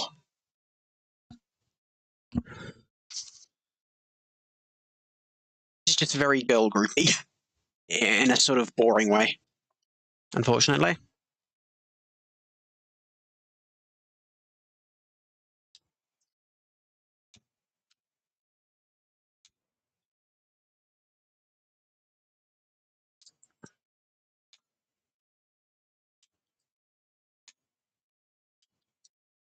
They all appear to just be in the same sort of leotard type thing with appendages.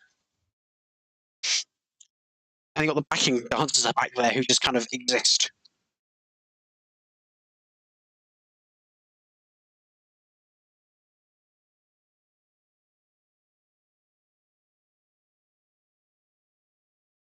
The next song, number 20 from Sweden, is Invincible.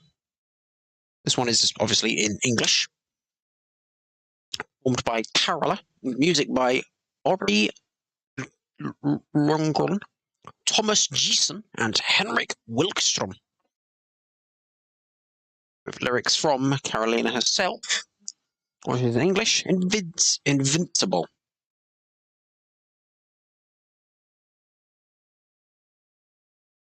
It seems to be a bit of a, the Swedish song seems to be a bit of a ballad about love and being invincible and being by someone's side. Anyway, boats. And that. And buildings. And the ocean. And more boats. iPod. All. Food. iPod. Some sort of spa. Boat. Shopping. Yoga. Sauna. Bath. Water. Sweden. Carolina. Invincible. Or Carola. Not Carolina. Carola. A wind machine, though. So you get extra points if you use a wind machine. A big dress cape thing.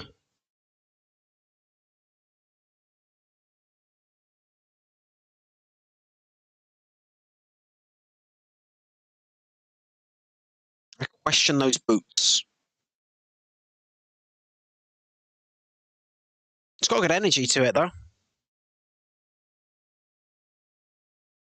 The crowd seems to be into it.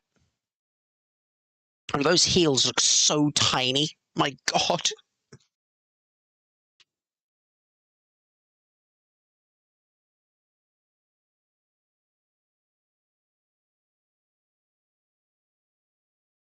Hello.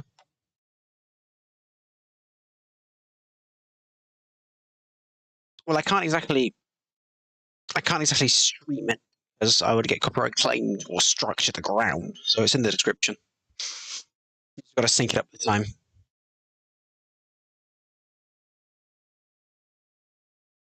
This one's okay. You think you've heard it before? Maybe. Who knows? There were quite a few of these sort of songs around the time.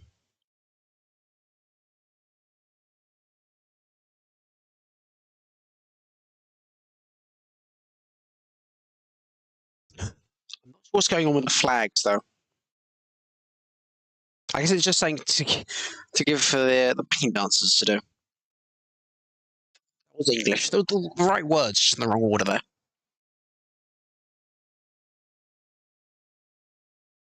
What's the next one? The next one is Estonia, being 21. Through My Window from Sandra Oxenride. Oxenrid? Okay. Now, I believe we won't go through the full voting process, but we might do. I don't think we will, but we'll see. I believe we will simply have, as we do nowadays with the semi-finals, it will simply be the countries that qualified being announced. And that's it. Obviously, we need to give people time to vote, so... We've got three, or was that three? 3 songs left, I think. Yep. My Window, Estonia. Hello. Lots of Swedish fans in the audience. That is a lot of effort. Sweden, 12 points. That's way too much effort, mate. Alright, the song is, Through My Window. What about the sun that you made shine? What about the rain you cried on my pillow? Okay. Looks to be a bit of a ballad about something. Just general misery, I think.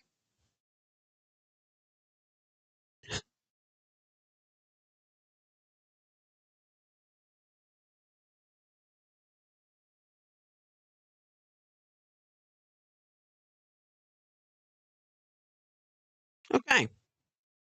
Estonia. Okay. Oh, never mind, it's not a ballad. It is a song?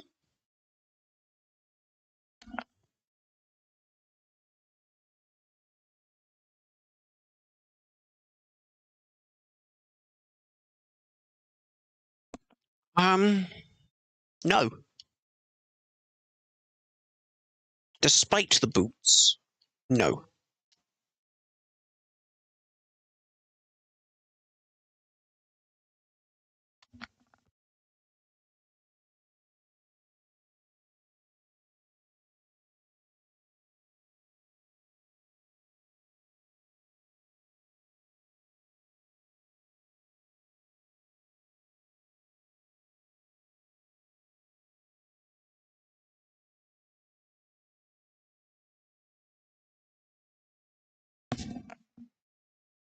Poppy song, but not something I think I'd want to listen to again.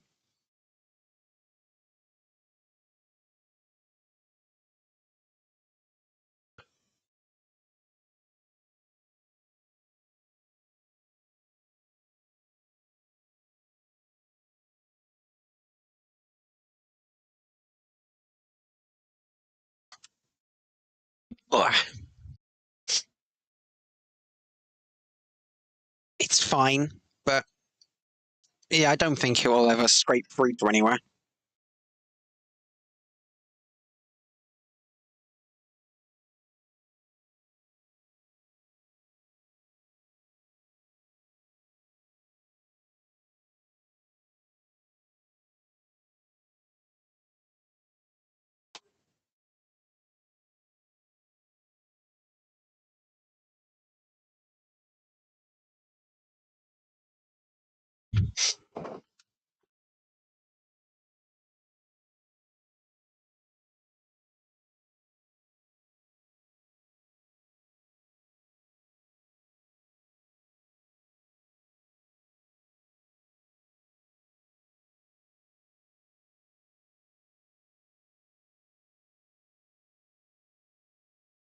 Yeah, nah.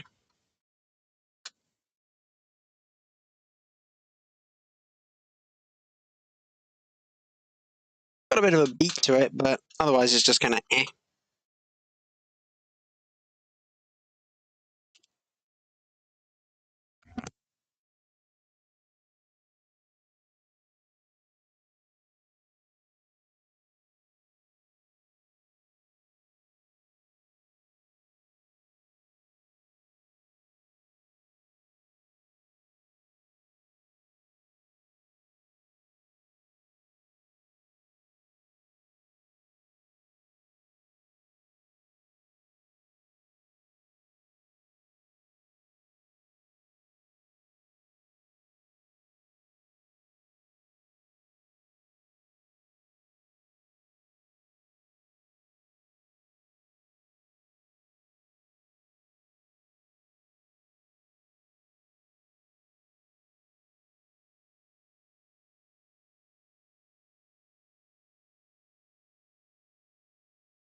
I left for a bit, but this song is obviously Bosnia and Herzegovina.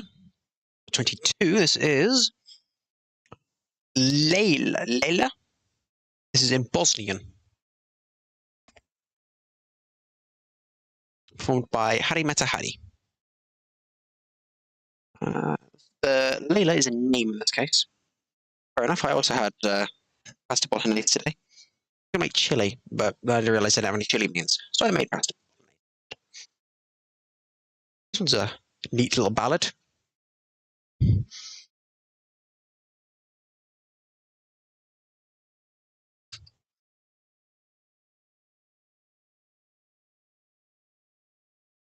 Yeah, I don't mind it. It's a bit of a break from the constant onslaught of pop, you know? Something with a bit of Bosnian flair.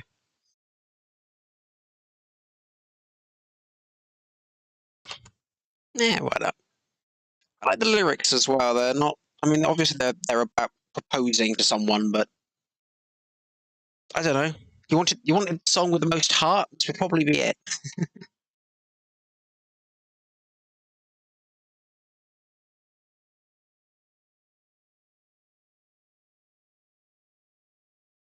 Interestingly, it's one of those songs where you'd think this is probably a bit outdated. Is this going to do well? Is it going to do? Is it going to get through the semis? But I think it's got just enough, but and like a Bosnian flair that why not? It's one of those jewelry type songs which thrived in the like I say the 80s, 90s beforehand even, which never tended to do well with the televote. But if you got it just right, you could still get a song of this to work with the televote. You have to just be very clever about it.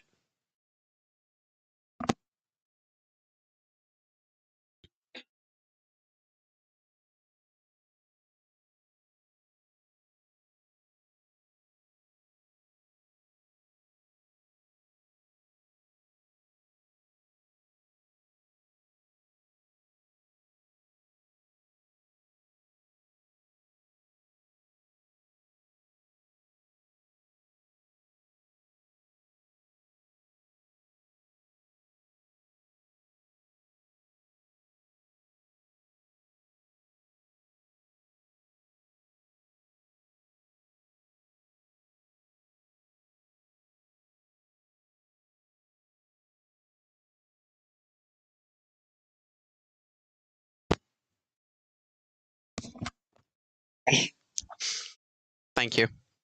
Bosnia. There's the one Bosnian flag in the audience. Anyway, the final song for today comes from Iceland. The song is Congratulations. Comes from Sylvia Knight. I've just seen an image of what this song looks like. The music is by, I think it's Thorvaldur Bjarni Horfulsson, or Forfulsson, or something like that.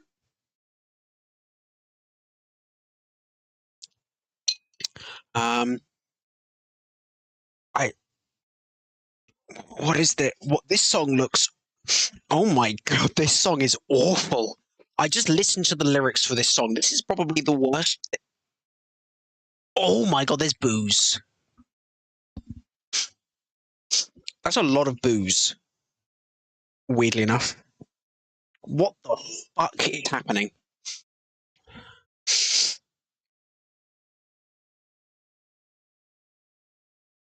I think there was some booze there. I don't think people like this song.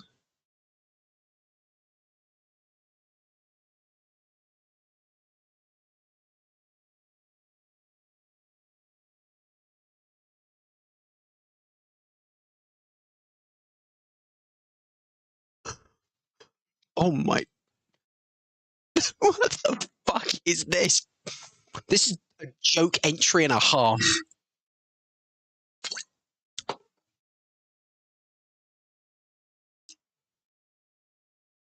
Oh, this is new levels of awful. This is like The Room if it was a Eurovision song.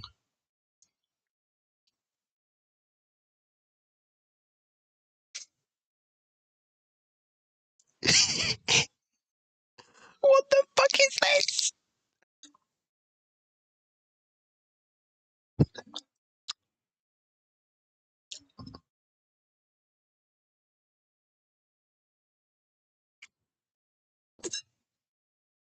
Okay, I was going to say earlier, oh, you know what? This semi-final has actually been quite a bit better than 2005's.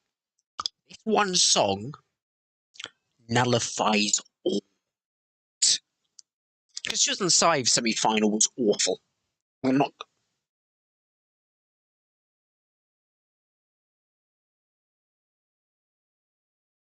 I want to.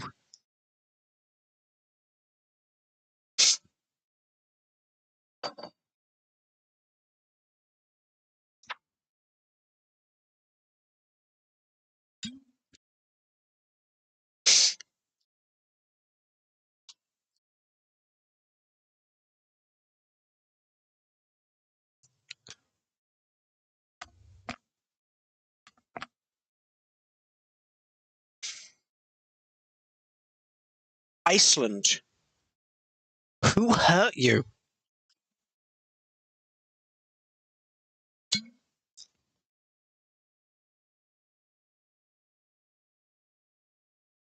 Ireland. Iceland. Who hurt you?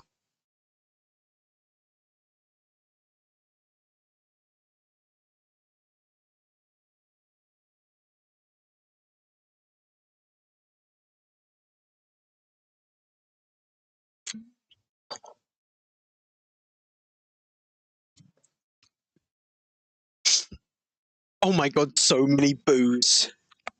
Everyone hates it. I think it's hilarious that everyone hates it. Oh, that's like this song is like rage bait in Eurovision form. That is incredible. And they took the rage bait hook, line, and sinker.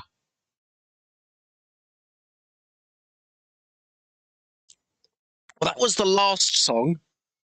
Having that last was a choice. You know what's amazing? I'm looking. I'll let you into a little secret, right? This didn't even finish last. It almost worked.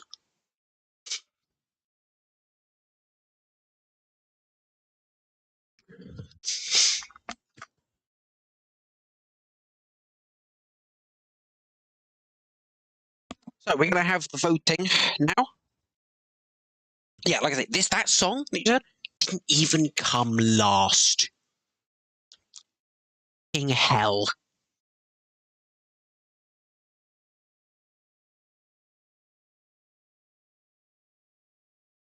It was insane. They never talk about that song for some reason. It's never been mentioned. I've never heard it. I've never seen it. I didn't know what I was in for. Ooh, that's a funky trophy. Ooh.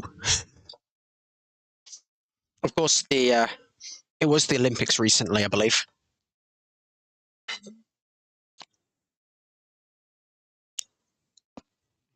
Really? That's why you're dragging them out.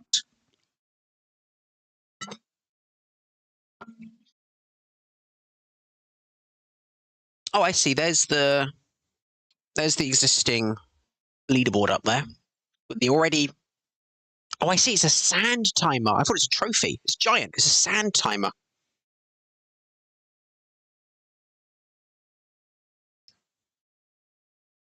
There we go. So the sand timer kicks in, and you have 10 minutes to vote. That was all you had by then. 10 minutes.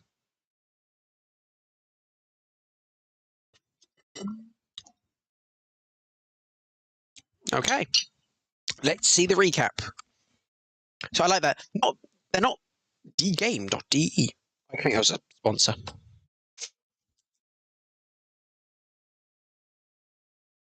Yeah, that's really interesting. They were booing for Israel. They were this year. They were booing for Iceland. Like I say, which didn't even finish last in the semi-final. So here's the video recap for all the songs, which we have seen up to this point.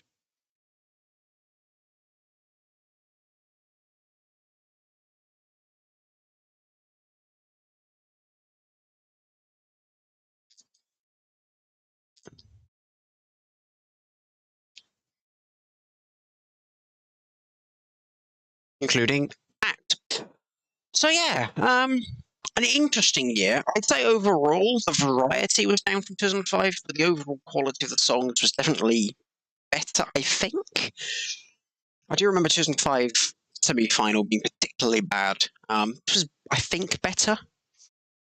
There was definitely some stinkers in here, though. Albania is brilliant, though. And that Icelandic song, which is, like I say, perfect rage bait. Yeah, that was it. That was the last one. So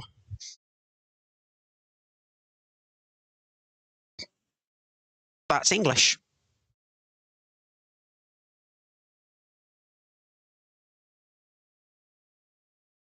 So yeah, now it's going to be the interval act, which the interval act this year was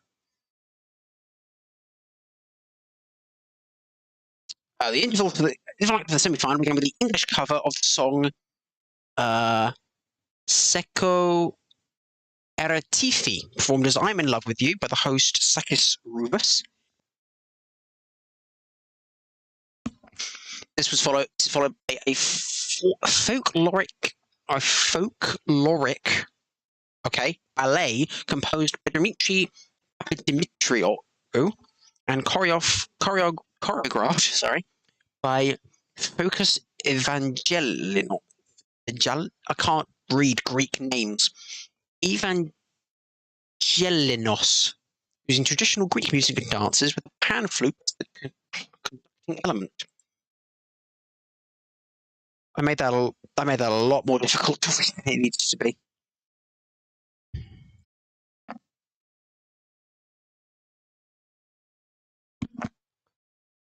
The recap is going to take half your voting time. Jesus. Yeah, 10 minutes to vote was not much. I think that's decreased as well from what it used to be. I think last year was like 15 minutes, but yeah. 10 minutes, a bit greedy, but never mind.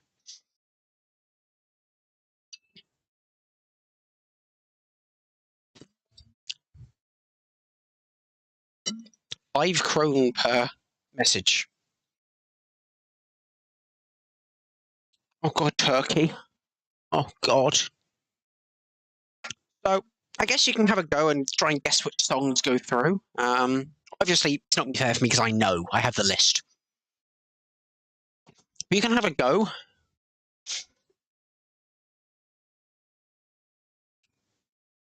Reminder: there's 10 songs that go through from this final. No, you can't go. You need to know which ones go through.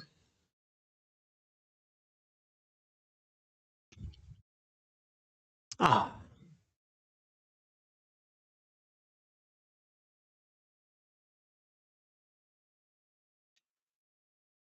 Oh. Anyway. Oh yeah, this thing.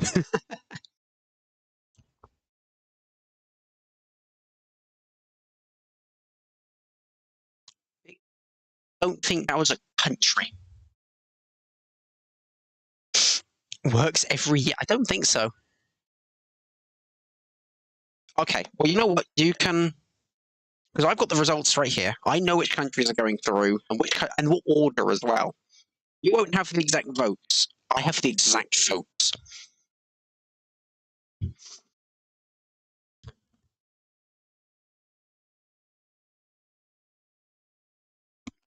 Lithuania, as in Lithuania get through. Well, Lithuania didn't win. Obviously, this is the semi-final, so no one's won. No one's going to win yet.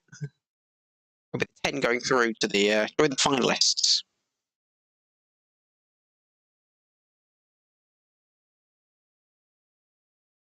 Estonia and oh god, show it.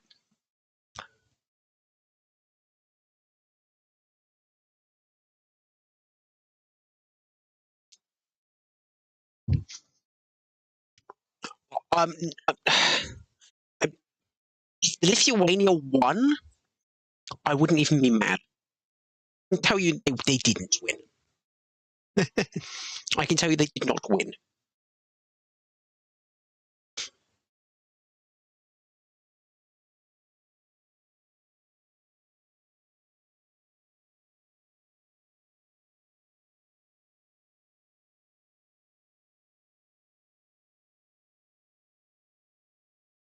Yay!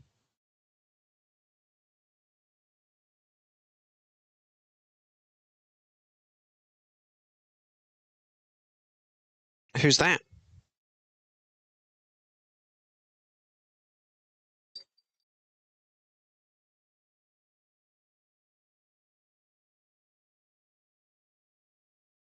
Look at this non-rehearsed conversation. No, they're not that interested by the looks of it. He's looking at his phone. Things never change. Good luck.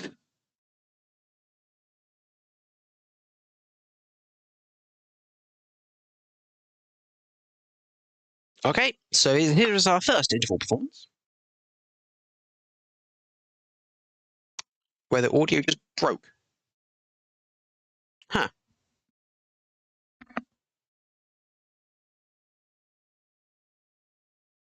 Yeah, the audio just broke. Okay, cool. Yep, no, yep. That's not me. That's the video. My mic isn't muted.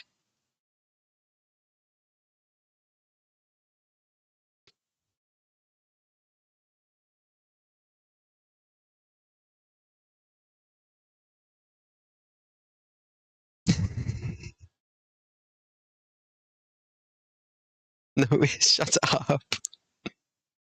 It's fine. Shut up.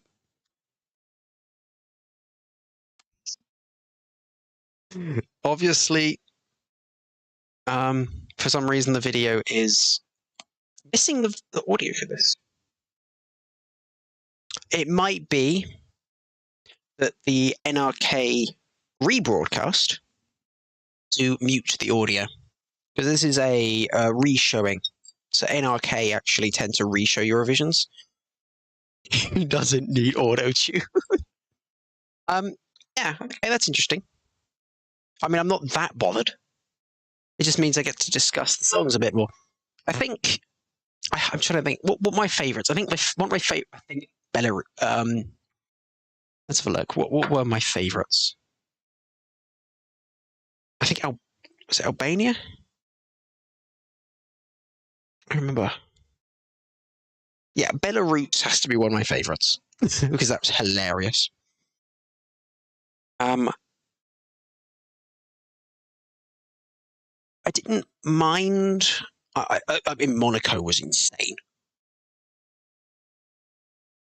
Obviously, Finland.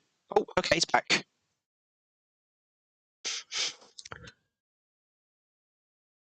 Yeah, I guess they just didn't have the rights to that audio. Monaco was insane, but obviously Finland is my favourite. That was brilliant. We're the winners. Lithuania has balls. Iceland was a beautiful piece of rage bait. I didn't mind Bosnia, actually. That was okay. And Bulgaria was alright, I guess. So is Armenia. The sand is falling. Like 18, 17, 16, 15, 14, 13, 12, 11, 10, 9. You're running out of time to count down. 8, 6, 5, 4, 3, 2, 1. Europe, stop voting now. Oh, okay, that was it. Rather unceremonious stop voting now. But right, now it's time for them to electronically count votes.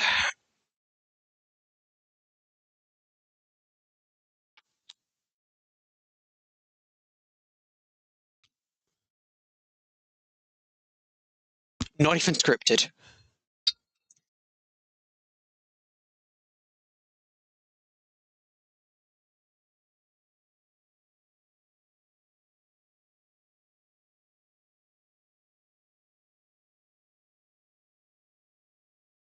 That's how you say it. See you in a bit. Bye. Oh, we need to transition to something else first. Oh, okay. No, just in time to sort out the stage. All right, here we go. Hello. Square. Okay.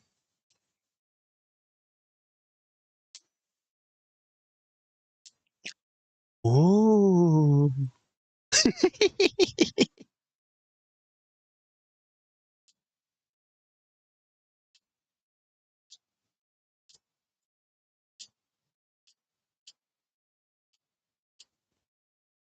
Ah, I see. The pan flute wakes the sleeping.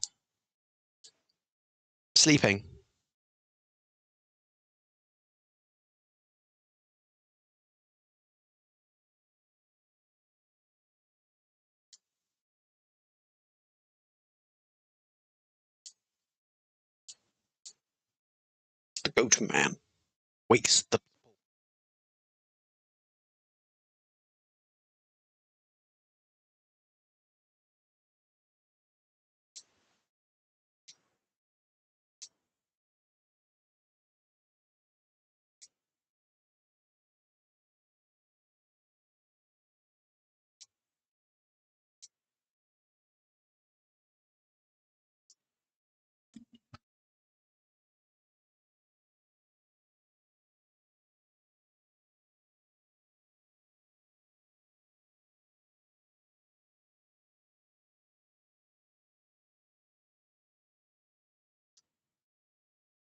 I mean, borderline. Okay. Oh, okay. It's just Greek.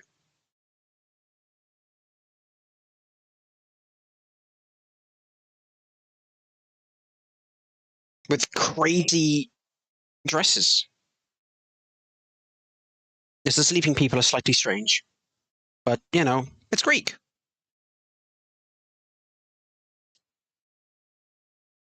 He even climbed the stairs.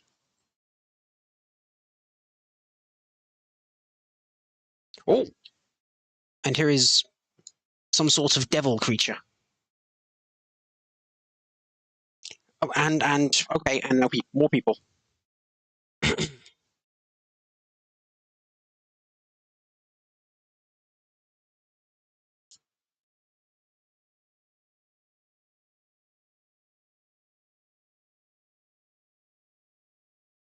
Exhilarating commentary, I know.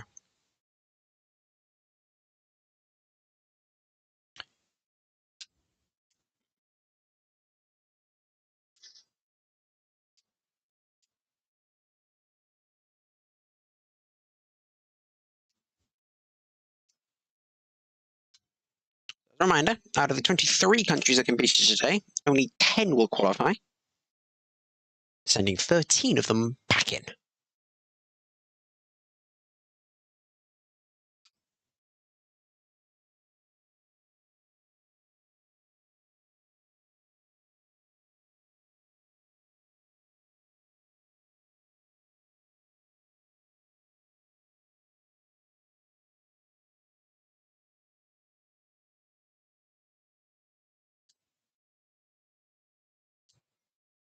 And find some sort of goat head.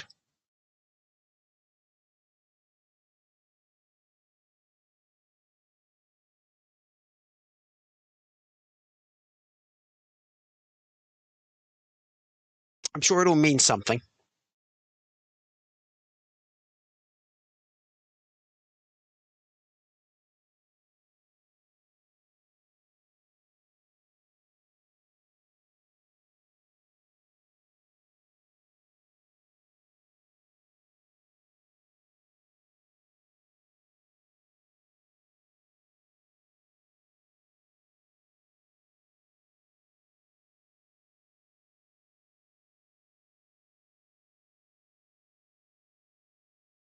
Oh, and a screen descends, which is apparently possible the entire time.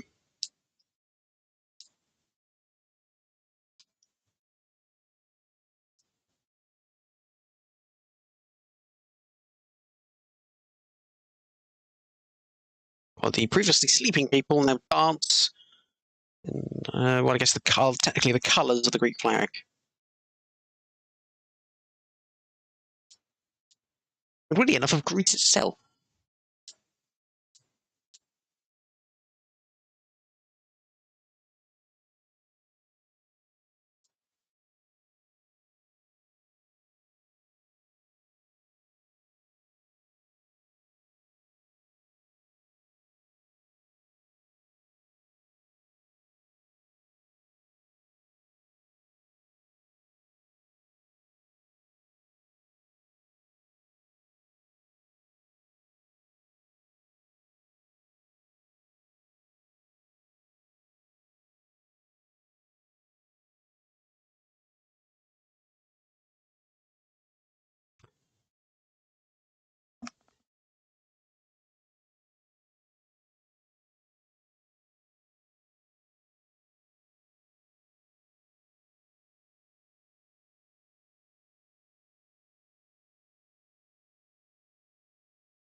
Fair enough. And I see they finished with the lines featured in the logo this year.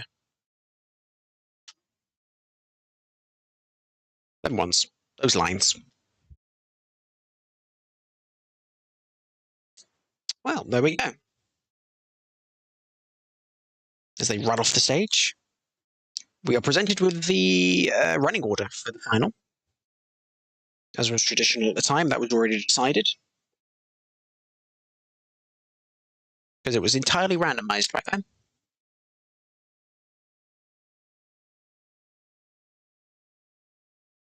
Oh god, here we go.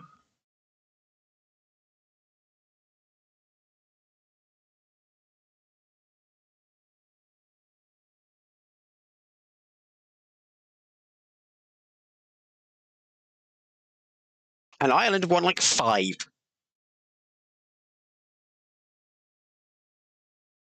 7. There you go. Ireland won 7 times, which was a record until Sweden broke. Unless they, well, they might have equaled it.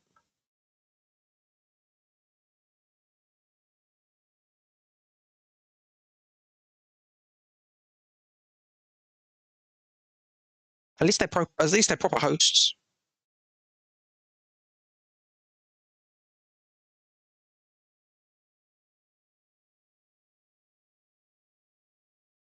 Oh, okay. So they're going to show little.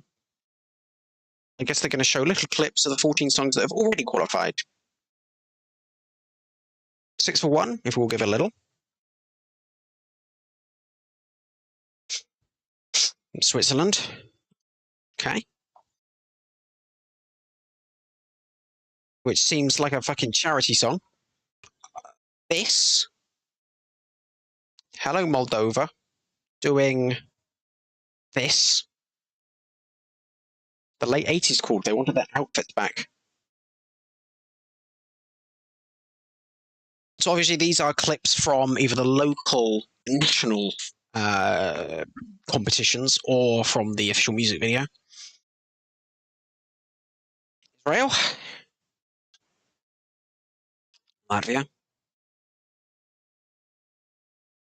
So next one will be Norway. These songs qualified based on the fact that they did well in 2005. Same as this one, Norway. And the next one will be Spain, which is a Big Four country.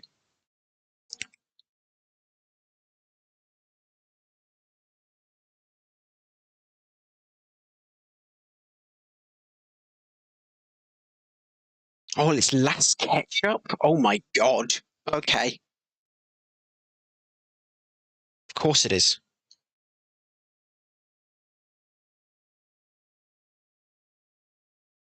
Malta, again, did well in 2005.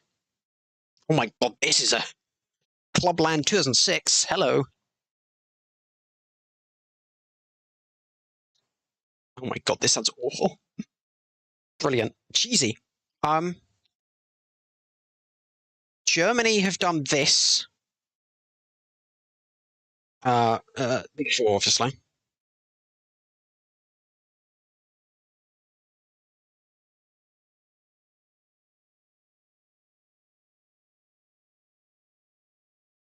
And on the best of 2005.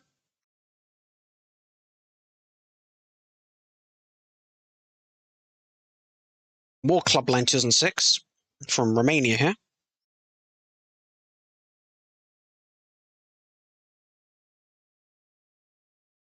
Next will be the United Kingdom, one of the Big Four. What do we submit this year?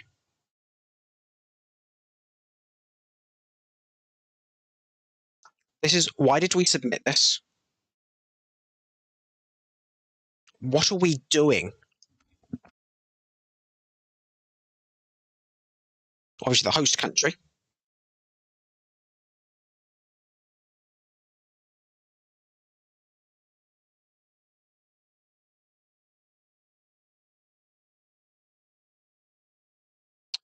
France. One of the Big Four.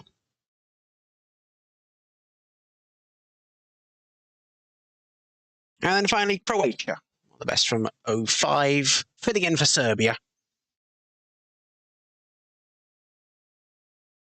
Maybe that was a mistake.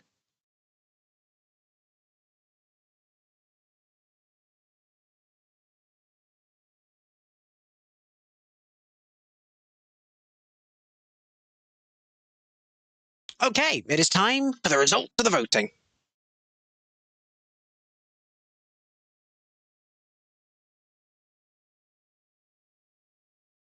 All 38 countries have voted. Ooh, CDs and DVDs.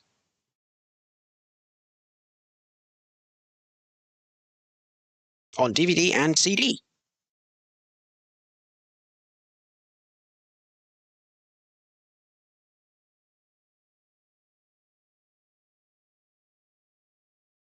Oh my god, they gotta pass them down. Pass the parcel.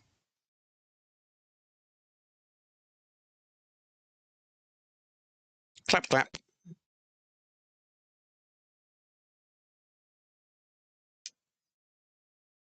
Forming a little chain to pass the letters down.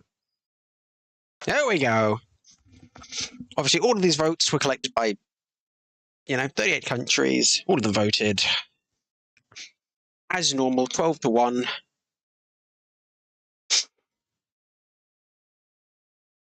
But here we go. The results of the semi-final, which I have in front of me. But I'll tell you where they came and how many points they got from the 38 televotes.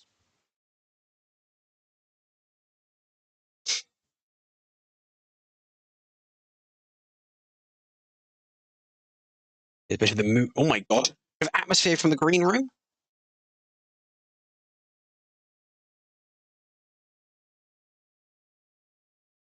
The first one.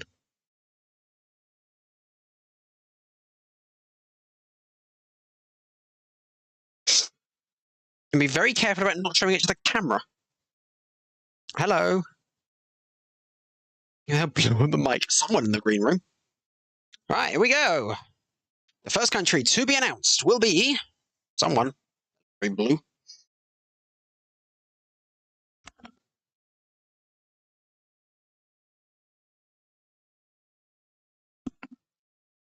Okay, they're sealed. Good.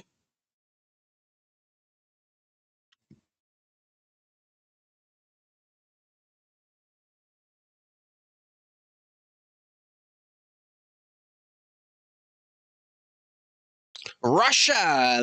They finished third with 217 points. They take position number 10 in the final.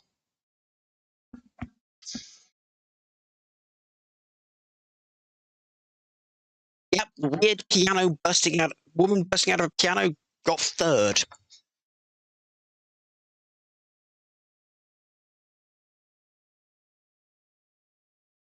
Oh god, this is slightly awkward. He's watched Jeopardy. Former Yugoslav Republic of Macedonia, they came 10th with 76 points. It was quite close, actually, at the bottom end of the leaderboard here. Or the sort of midpoint of the leaderboard. It was very close. Yeah, they crept in with 76 points. Okay, number 13.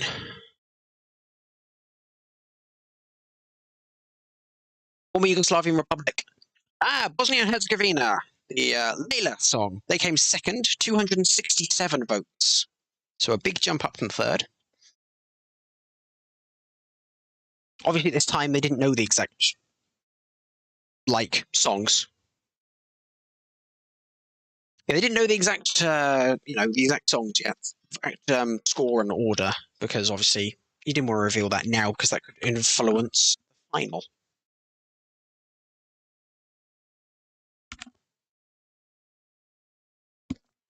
Okay, here we go. Lots of sealed envelopes. 14. Well, they're toying with them.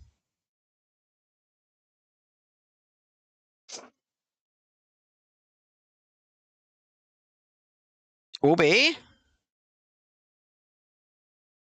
Lithuania. They got 5th, 163 points. Quite a big drop down from 4th, but they got through. Quite a few boos for "We Are the Winners." Yeah, it's pretty close from 5th through to 7th, and then pretty close from 9th down to 12th. But obviously, in the top 10 qualify.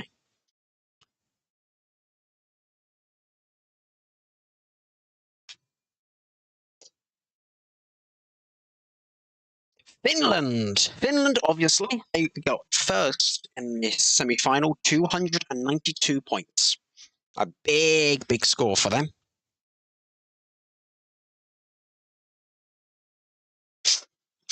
I think they're very happy.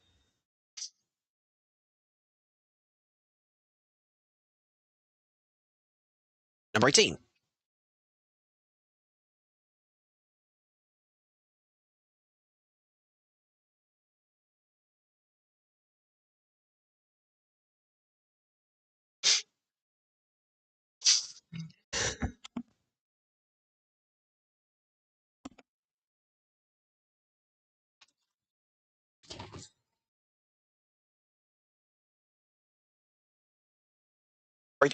Is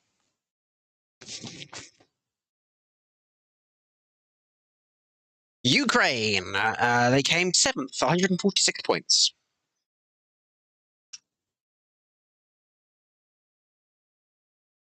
televote worked.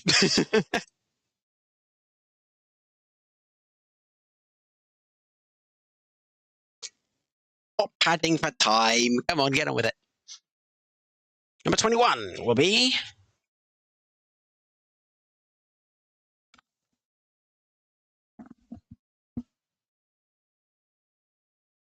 Ireland. Ninth. They scraped through into the final with 79 points.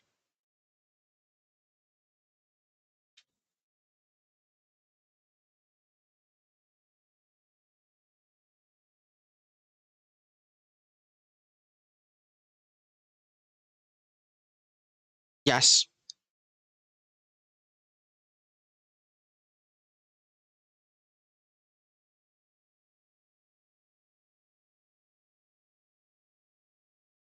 Yes.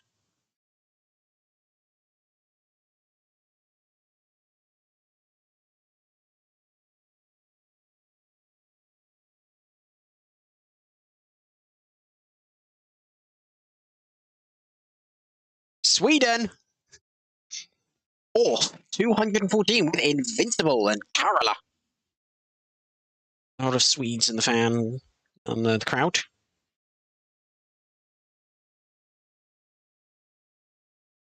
'23.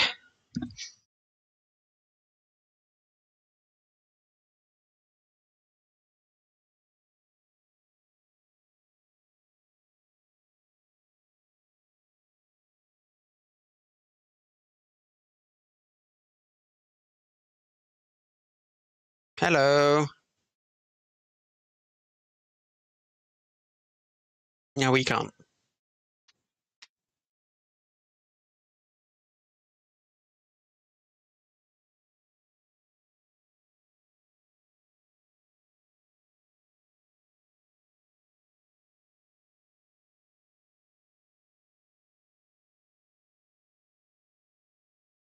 Hello.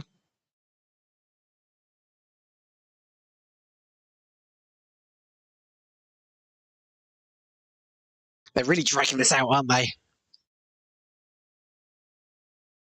Turkey. Superstars. They got 8th and they got 91 points in a sort of void between 10th and 9th. They're very happy. Yeah, that weird fucking song got through somehow. And the final spot, 24th position.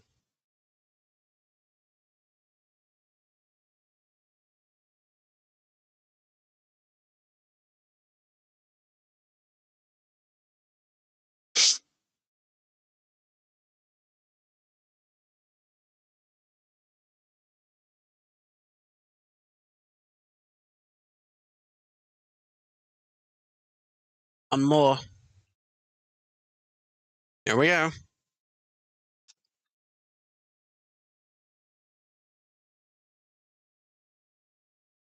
They're really pushing this, aren't they? My God. Come on, guys. Yes, they are. Put them out of their misery. I'm not. I know the results.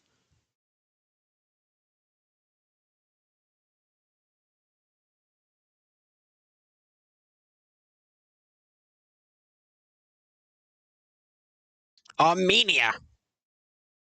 They got 6th, 150 points. Andre got through somehow, by some miracle, on their first entry into the competition. And there we go. So there you go. That's all the countries. And that's the final order for the final.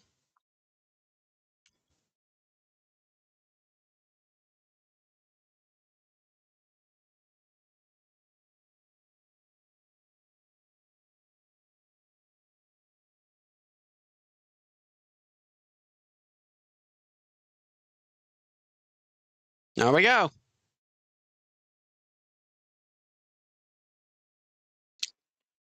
Oh God. Chaos.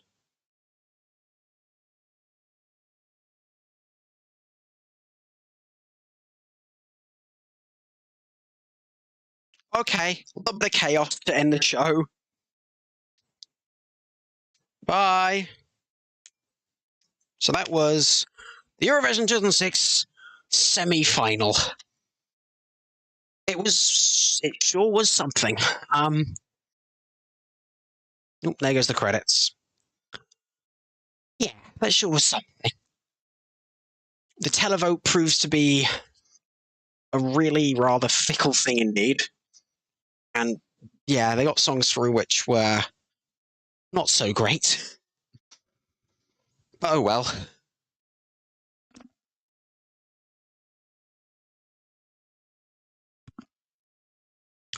So yeah.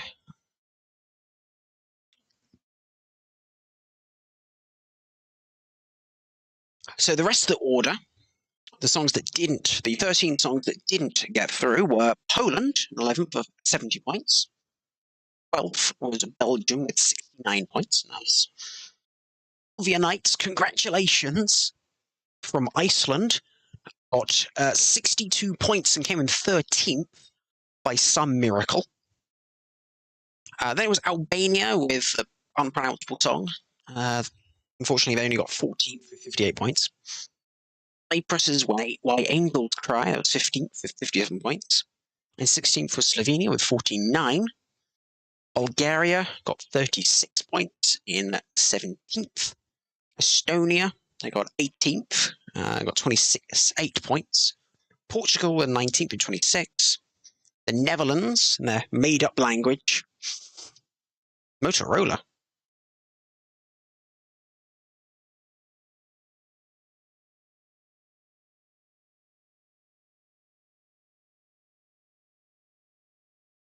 Feel the rhythm.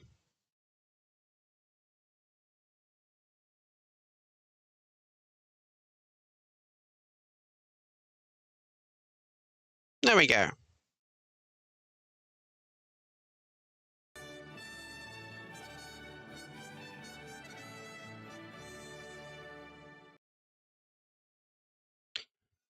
Yes. Amanda.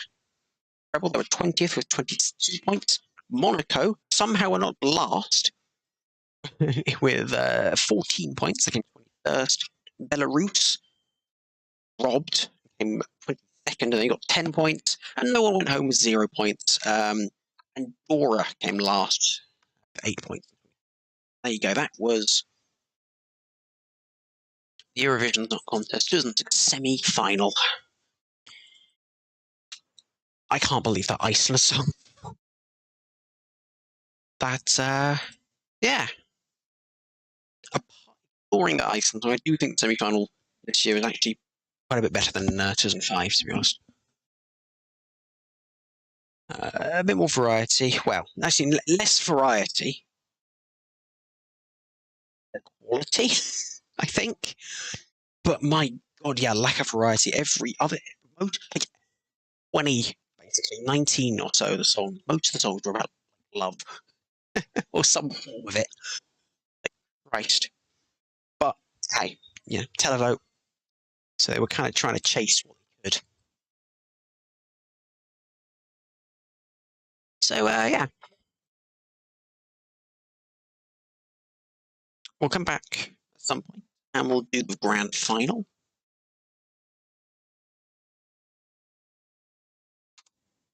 Which will feature in this order: Switzerland, Moldova, Israel, Latvia, Norway, Spain, Malta, Germany, Denmark, former Yugoslavian Republic of Macedonia, Romania, Bosnia Herzegovina, Lithuania, United Kingdom, Greece, Finland, Ukraine, France, Croatia, Ireland, Sweden, Turkey, and Armenia.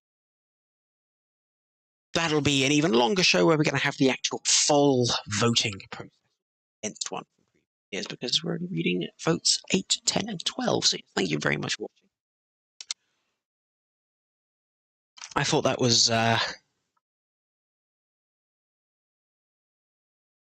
quite interesting. There is actually a studio version. The studio version, the one performed in the Eurovision on the show, is actually slightly different to the studio version, the recorded version, which has quite a bit of swearing in it. Like, this was peak Eurovision rage bait. Okay, like one swear word, but like, there's also an Icelandic version, which is called Tilhamgu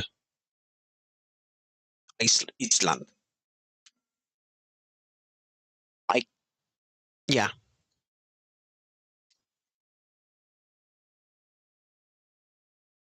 which is even more. Which, yeah, there's an Icelandic version which it actually has different lyrics in English, which are even worse. Actually, if you translate the Icelandic lyrics to English, they're even worse than the main ones. My song's super cool, no 90s crap. And Eurovision Nation will get a stroke when I come.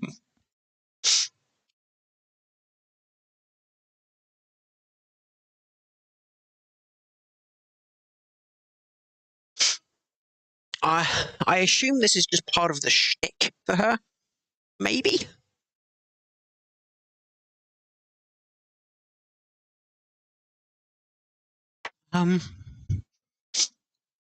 Yeah.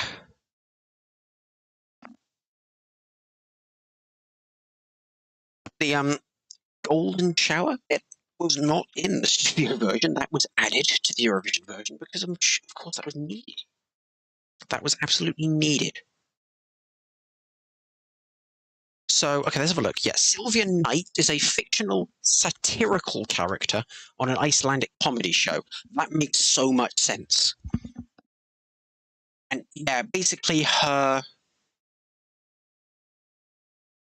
Yeah, it looks like she was basically trying to get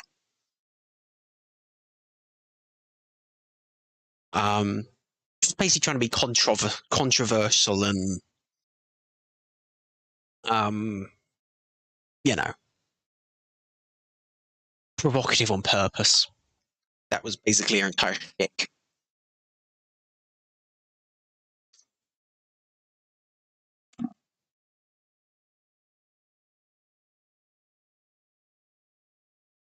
What was interesting? Okay, so it says the song was controversial.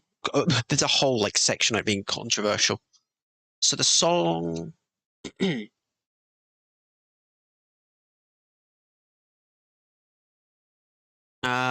Yeah, let's have a look. So yeah, generated controversy and garnered international media attention. I'm not surprised.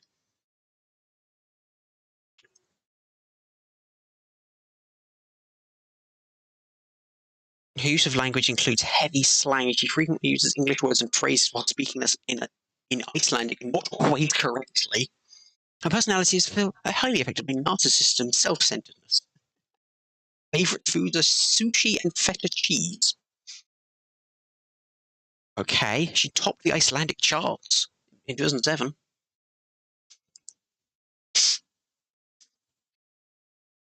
Yeah, she has been criticized greatly for being too vulgar.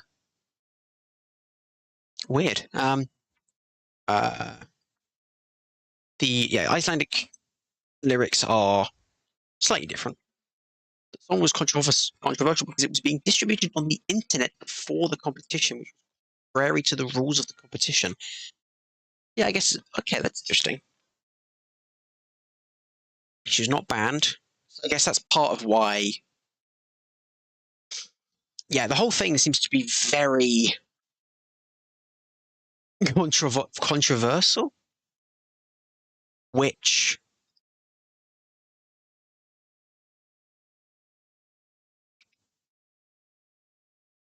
yeah, there was lots of booing and artists from other countries booing her, not tolerating her supposedly provocative and unprofessional. Oh God, here we go. What? Okay, I'm going to read all of this because it's insane. Okay. Sylvia claimed that the only reason Arla qualified for the final was that she had sex with the head of the EBU in a car before the competition. Asked if she was serious, she replied, "Yes, I saw them in a car right outside my hotel room." It's terrible. It's hurtful. I didn't qualify. Another controversy sounds are the English lyrics.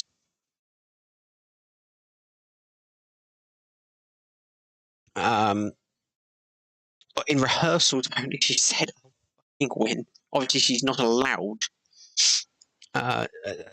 in foul language because of the Eurovision rules. We're only on a website that she would fucking say what she fucking. Brilliant. In the semi-final, she didn't use expletive, obviously. She was booed. Song did not make it to the final. Sylvia staged some photo ops to indicate her regret. She pretended to slap her boyfriends and then threatened to jump off a bridge. She then started yelling foul language and spitting at journalists. At one point, she yelled, "Ungrateful bastard, you vote for ugly people from Finland that don't even have real makeup artists. You don't vote for me because I'm not a slut from Holland and I'm not a fucking old bitch from Sweden." Hell. Although Treble also failed to qualify for the final and even received fewer points than Sylvia. Literally, they fucking got less points. A journalist said to her, "This is not too good. Why are you saying this?" She replied, "Fuck you." She said, "Somebody has been telling lies about me, and I think it is you." Speaking to a random journalist and added, "Your television station telling everybody they hated Greece, and I said that they're ugly. I never said it. You're a slut, and I hate you. I will sue you. I will sue the competition, and you all go to jail." Citation needed. Sylvia Knight's tantrum also trended on YouTube, getting 1.3 million views within 4 days.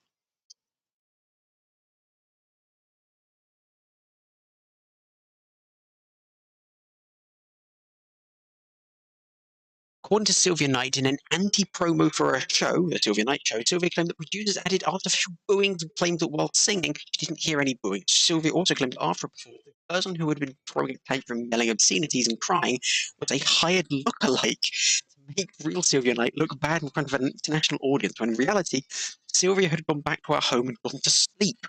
Sylvia also claimed that her boyfriend, who cheated and abused her during the contest, also made her look bad and made it seem like he had an affair, which he wasn't, and apparently hadn't told her.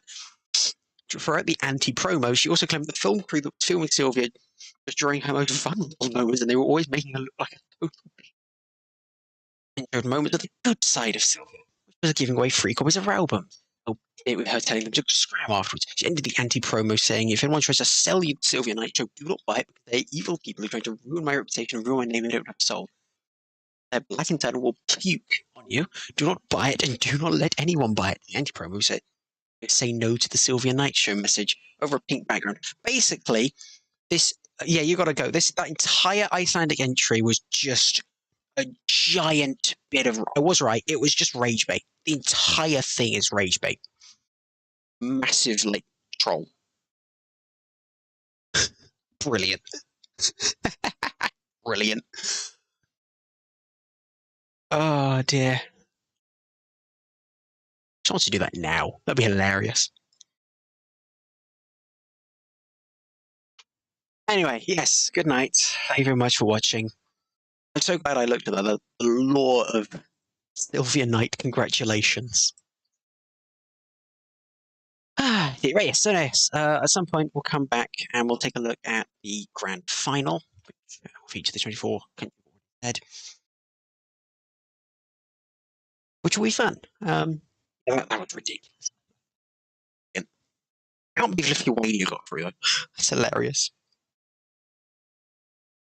But yeah, that was a bit of fun. Thank you for watching. Take care. I don't think I've got too much else to say. Other than I'm so glad I know about half of these now. Brilliant. Goodbye.